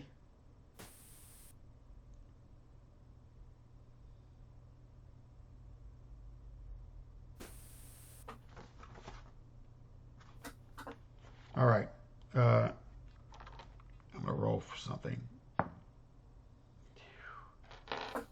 Okay. It looks like he cast something toward Gadrick, and you recognize his gestures. And if you break out of that cone at this time, let's see if you do, where you pick up anything. You do. You get outside. I know you was wanting. You got the cone around you, right? Or no? No, it was on him. it was on him. Yeah. So you get outside the cone of radius, and you recognize that old boy's trying to charm Gadrick. Oh, Okay. no. Okay. Gadrick stops and stumbles for a little bit. Confusion. It's just he's riding himself up after his second tackle. And he shakes his head, and then he starts charging again toward one of the two. Okay. This time he hits the right guy. Okay. So he's screaming, "Stop!" Yep. Let's see. Whoa. Okay. He wraps himself around the body and attacking maneuver, and hits old boy as old boy's finishing his cast, and they hit the ground and roll. Mm-hmm. He's got him pinned. It looks like old boy took a buffeting and lost his wind out of him for a second. Right. All right. So anyway, he's pleading with him. Gadget's pleading with him. Kill, stop it! And he's slapping his face like that back and forth. What are you doing? Right, yeah. Okay, as you come up on the scene. Yeah. And you're standing there like that. So he's got his big weight on him. He's a big old boy, right? Yeah. So he did manage to get him on the ground. And you're hearing, as soon as he gets his breath back and he takes in, I said, "Get off me!" And he's starting to speak other languages, but his hands are confined, right? Because old boy's got his hands holding him back. You do not know what you're doing, that kind of thing. Right, yeah. I think that's kind of what the general consensus is like, snap out of it. So maybe slap him a few times or something to see if that'll do it, and try to plead with him, fight it. Yeah. And I'm trying to remember this. Yeah. Now I have to ask you this. Did he point at Gadrick before? I think it was. I think he did. I want to say because I think he. Yeah. Yeah, I think he basically went around the whole lot of us. And then he jumped into kill. Yep. Or what he did. Okay, but he's frustrated. I think so. Yeah. He looks a little bit shaken. Mm-hmm. His breathing is over the top, and he's wild-eyed. He's staring relentlessly at him, and at Mort when you come up to. Now, what are you doing? He's pinned right now. He's trying desperately to break free. Yeah. I'll tell Gadrick we may have to just tie him up. He, I don't know. I thought for sure that once the sorcerer was taken care of, that this glamour would lift from his eyes, but it appears that's not the case. He's twisting his head around right now as you're talking, and desperately trying to look up toward the dais where the individual's standing. Oh, okay. All right. Okay. Just yep. You know that. So he's stretching his neck. He's rubbernecking all the way around, trying to see if he can lock on. Okay. See if he can from this vantage point. Okay. I'll turn that way and yell towards Tor and ask him if he has any rope. He right now he's frustrated. He can't. You can tell that he's not able, but he's desperately trying to look toward that direction. Mm-hmm. I know Tor went over towards the dais. Yeah. Yeah. So Yeah, he's still pinned right now, but he's screaming, "Let me go!" Everything Okay. else, right? Yep.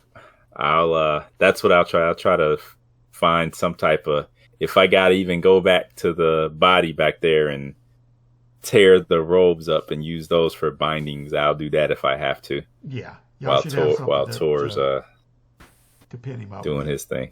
Okay. So, anyway, what are you doing, Tor? Well, so there's still this guy on the dais or whatever? Yeah, he was paralyzed. He was the one sitting on the throne, the one that y'all have killed, the Willem. He was the one that came from behind the throne before, and then Morik cast insect plague on him, right? Willem the Usurper. Yeah, yeah. Right. So, Well, I was gonna pull his body out of the water just in case we wanted to loot it or whatever, but okay, yeah, it ain't too much. You just grab him by his ankles and pull him up, and then you know that Morik took off running toward that. You can't hear anything that's going on. So if you're preoccupied with, with this, you won't hear anybody call you. So if that's what you're doing, That's right. Yeah, forgot. if that's what you're doing, that's. so I'll look over. I'll just go regroup with everybody else because that sort of seems to be the thing. So Yeah, after you pull him, whether you loot him or not, or you get there a little sooner. If you don't, you just pull him out, and you notice that Mort. pull them out for now. We can loot them later. I mean, so. Yeah, you notice Mort left your side, so you at this time you rejoin them, and you noticeably know when you go out of that cone of silence, and everything goes back to where you can hear. You see that individual. You see Kilf laying on the ground, screaming, "Just let me go! Let me go!" So, and you see Gadrick on top of him, slapping him. "Stop it, man! What are you doing?" All this other stuff. But you know yourself that Kilf tried to shoot you several times. You were hiding behind your shield during that time too. Yeah. So, and he looks like he's stopping and rubbernecking, trying to look toward the man on the dais that's standing there. Well, let's look up at the dais then. Well, you can look there. What's he doing? He's standing there like he's been since since Still frozen. Yeah. Frozen. He even had the sheen of frost on him, but he had stood up off that throne. Stood there. Isn't that your crown that you were looking for, Tor? I think so. You might as well retrieve it, and we'll try to figure out what's going on down here. Yeah, I'm gonna go try and climb up the dais then. Yeah, that ain't too bad. When you get there, if you walk toward that, what are y'all doing with him? He's still struggling. You just. I'm gonna try to bind him up. Yeah, I'm trying to bind him. If not with some rope, then maybe some ripped robing or something. Okay, do you let him sit up? Because I'm gonna roll at random. If not, or how do you do that? Are we gonna let him sit up? Yeah, I mean, how are you? Explain to me what you're doing with it. We can bind his mouth so he can't verbally cast any spells, and then we'll tie his wrists and his ankles. Okay, now I'm just saying he was trying to desperately. He's trying to turn his head and looking at. Well, I mean, from what I understood, Gadrick was a pretty big guy, so I'm confident that he can hold him. Okay, so you're going to keep him on the ground, and you just going to. Yeah. Okay. Yeah. And resist his urges to go in a certain direction. So I'll leave it like that, right? Yeah, because we don't know what's going on with him. And he's starting to whine almost, and his eyes are still, like that, trying to get a look around. Torg, when you climb the dais, you recognize a man that you've never seen before. He's about 35 years old. Like I said, he's got the spinach chin and the long hair. He's doing like that. His face was contorted in some kind of unnatural scream, but now he looks like he's just locked, and his eyes are vacant, and he's staring off into nothingness, right? So he's got the crown on him. It's sort of disheveled a little bit, and it's like he's almost reaching forward, but he's paralytic right now. He's just standing there. Okay, well, I'm gonna Well, if I can get close enough, I'm going to reach up and take the crown off and see what happens. Okay, you do? All right. You take the crown off. He's still paralyzed and standing there. And right, you got the crown in your hand right now. Okay, I'm going to look around. Has anything changed now that I got it in my hand? Or No, it's still the same. You haven't had it in your hand since you were a kid. Okay. Well, it mustn't be too magical. I mean, I'm a dwarf. It would have short-circuited the whole thing, so... Yeah. Well, I mean, that's not necessarily how it works, but, it's... nothing appears to be wrong with you, All right. Of course, I'm also starting to wonder. I mean, if this is what it's like to be king here, then I don't know if I want to be. Yeah. Well, that's it. I mean, you got it on your person right now, and the guy's just standing there, so you can do what you like. Then y'all have him bound sufficiently and laying on the ground right now, and he's still peeing, and he's still whining almost, and still trying to look around, right? Looking frantically from one to the other, and then trying to look over his shoulder. So, what are you doing, Tor? You come back. Well, I'll come back to these guys and say, well, I don't know. Nothing seems to be... I mean, I got my revenge on the guy, got the crown. I don't know if I want it. And I mean, what are you doing with the crown? Still just in my hand. It's just in your hand? Well, try it on. I don't know if I want to. I say, after all of this, and you don't even want to at least see how it feels on your head? Well, it still might do something to me. I think it's done something to everybody else here. And oh, okay. I nod. I can't argue with that. Okay, and I think we've been around. Yeah. Okay, I'm gonna see what he does.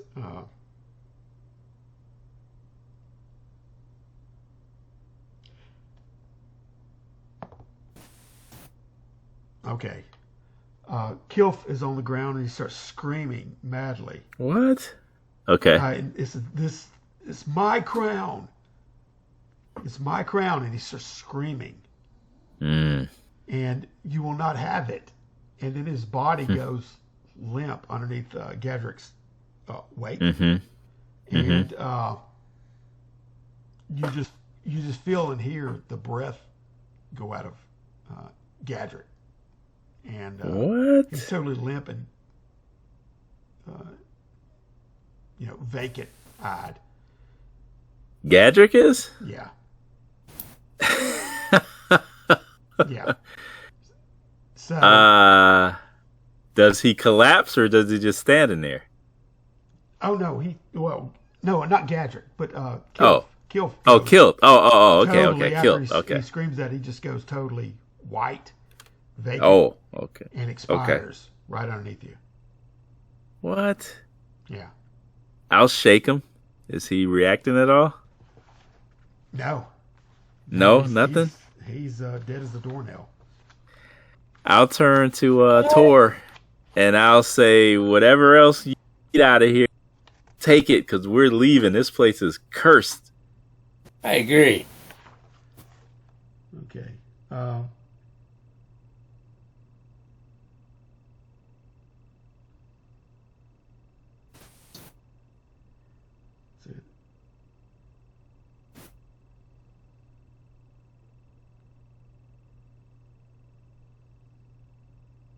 All right, guys. 1 second. Okay.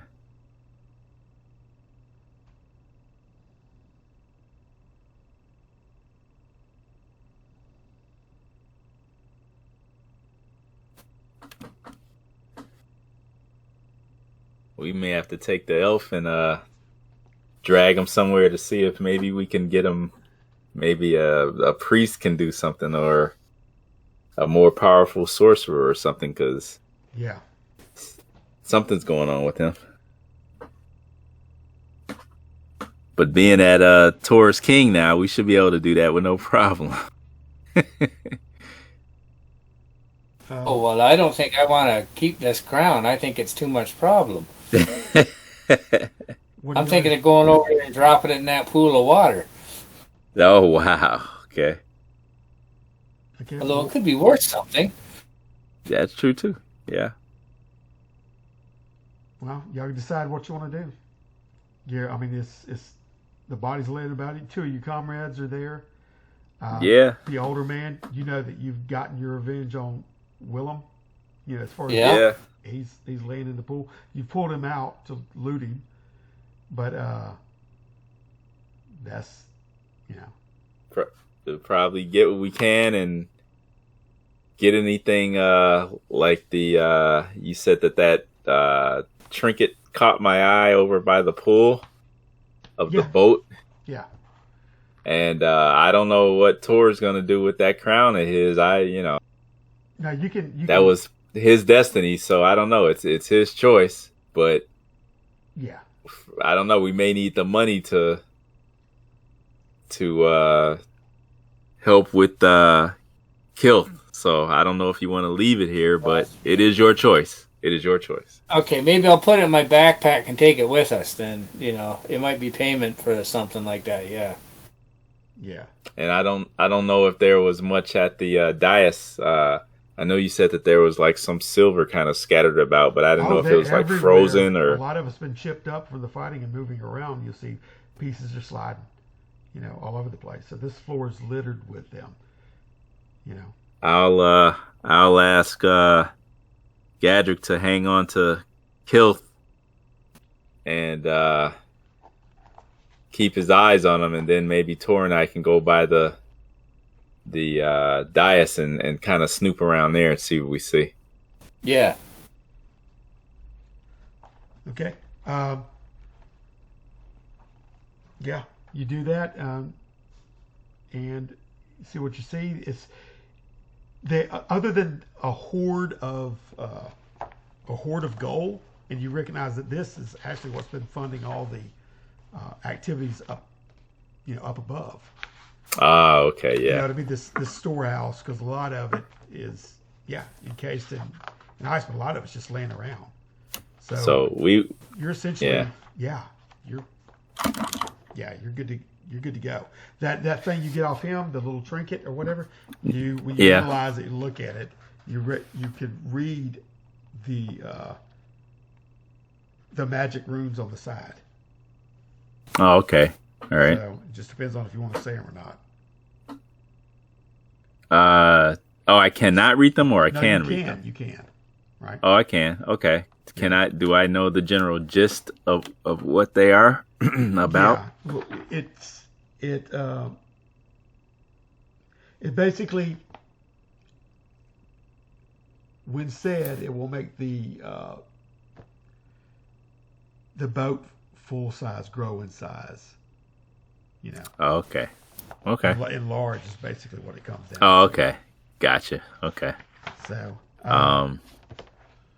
I mean, if you want to say it or not, or just keep it on here, or whatever you want to do. You do recognize that you do see, like I said earlier, the cave. There's two almost cave mouths, one on the other side of the lake, and the other one in like a stream that was leading to it. Okay. The one with Can the I stream, enlarge? You have to go underwater, basically. Oh, okay. The one on the Okay. lake, you see a little bit off. It's too far to see to really get into it, but it looks like a cave mouth.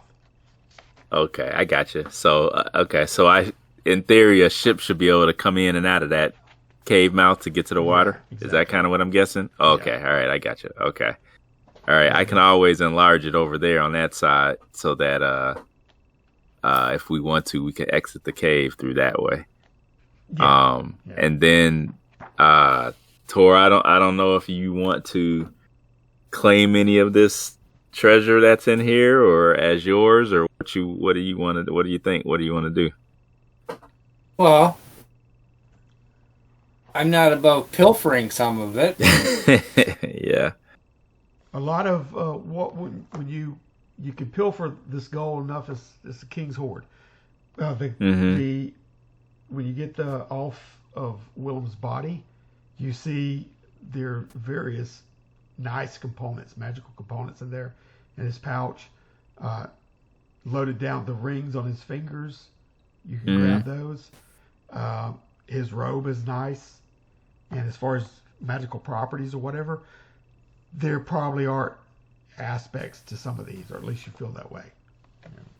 So, but nevertheless, what you can read is you can read the runes. You can't make too much of a sense out of the runes on the rings, but you can out of the boat. Okay. Okay.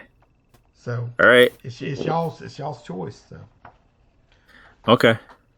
Well, maybe we can actually utilize that boat tour and put some of the whatever you want to take, on that boat. Sure. And then we can just and then we can just exit out of here that way instead of trying to go up a ladder. That sounds good to me.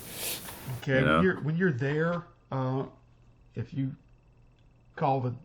if you read the runes, this boat starts growing instantly, and it's intangible. It's like a spiritual, but it looks like translucent, and it's hazy and foggy, but it feels very much solid, and it floats. Okay. And it looks like it fits about 3 people. So I don't know how much treasure you can load it down with, because it does sink into the into the water the more you put it into the water. Yeah. So you can probably put a nominal amount, but not if you're carrying Gadrick, you and Ford. Yeah. Luckily, you ain't getting no more. Oh, okay. All right. Okay. But I'm sure you can load down your pockets. Some of the boats, Well, in that case, Tor, you better just take what you can carry, and that's it, I think. Yeah, I think so. Okay. Or we could just keep throwing stuff up in the air and. Okay. Well, that's what y'all do. You gather up, and we can roll. How much you can get and ship out of the ice, but it's not really. It's more like you can pull up. It just takes a little time to amass. Full pockets, but you really don't have much to worry about of that. If Torg, you don't want to go back up to the surface and no, and reclaim the town, you want to say goodbye, right? Y'all mercenaries and that's right. Yeah. Now, if you do load up the boat, you and Gadrick and y'all, I guess you agree, healthy, rich men from here on out. I mean, enough to build you, your own keeps or towers or what have you. Nice. You're set right now. So nice. As you reluctantly step in this boat, and you Merrick, can feel that this boat is obviously special in a way, right? Mm-hmm. So you have more affinity for it. The other 2 warriors are more like really reluctant of it. Okay. You can assure them that it'll be fine, and you can almost look through the boat down into the water. Yep. It's translucent like that. As y'all skipped across the lake and use whatever you can to stick paddle or what have you to get through there, and you find the mouth of the cave does open up and flows out, and the water starts going a little bit faster, but there's at least a current, and it's subterranean. It takes you a little bit to get through the areas, and it's dark, very cave dark as you go through it. And sometimes you have to lower your head to go through the area. Okay. But if you've got a light or a lantern and a little bit of the glow of the boat, lets you see whenever you're able to duck through. And finally, you spill out into an opening into the river, right? And you can look up, and it's gone. The elevation up to that where you just came out of, you realize you've gone down a couple of stories slowly as you work your way out until you spill out into the river. And the current is heading south when you spill out, and you look up and you can see the back of the keep immediately that you just ascended to and went down into. Over to your right, you see the little lights of a little town. David, roll your.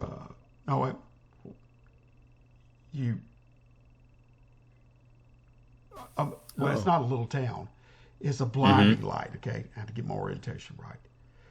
You roll down a little bit, or you flow down river a little bit, and you see, maybe half a mile or so, and it's a blinding light to the right.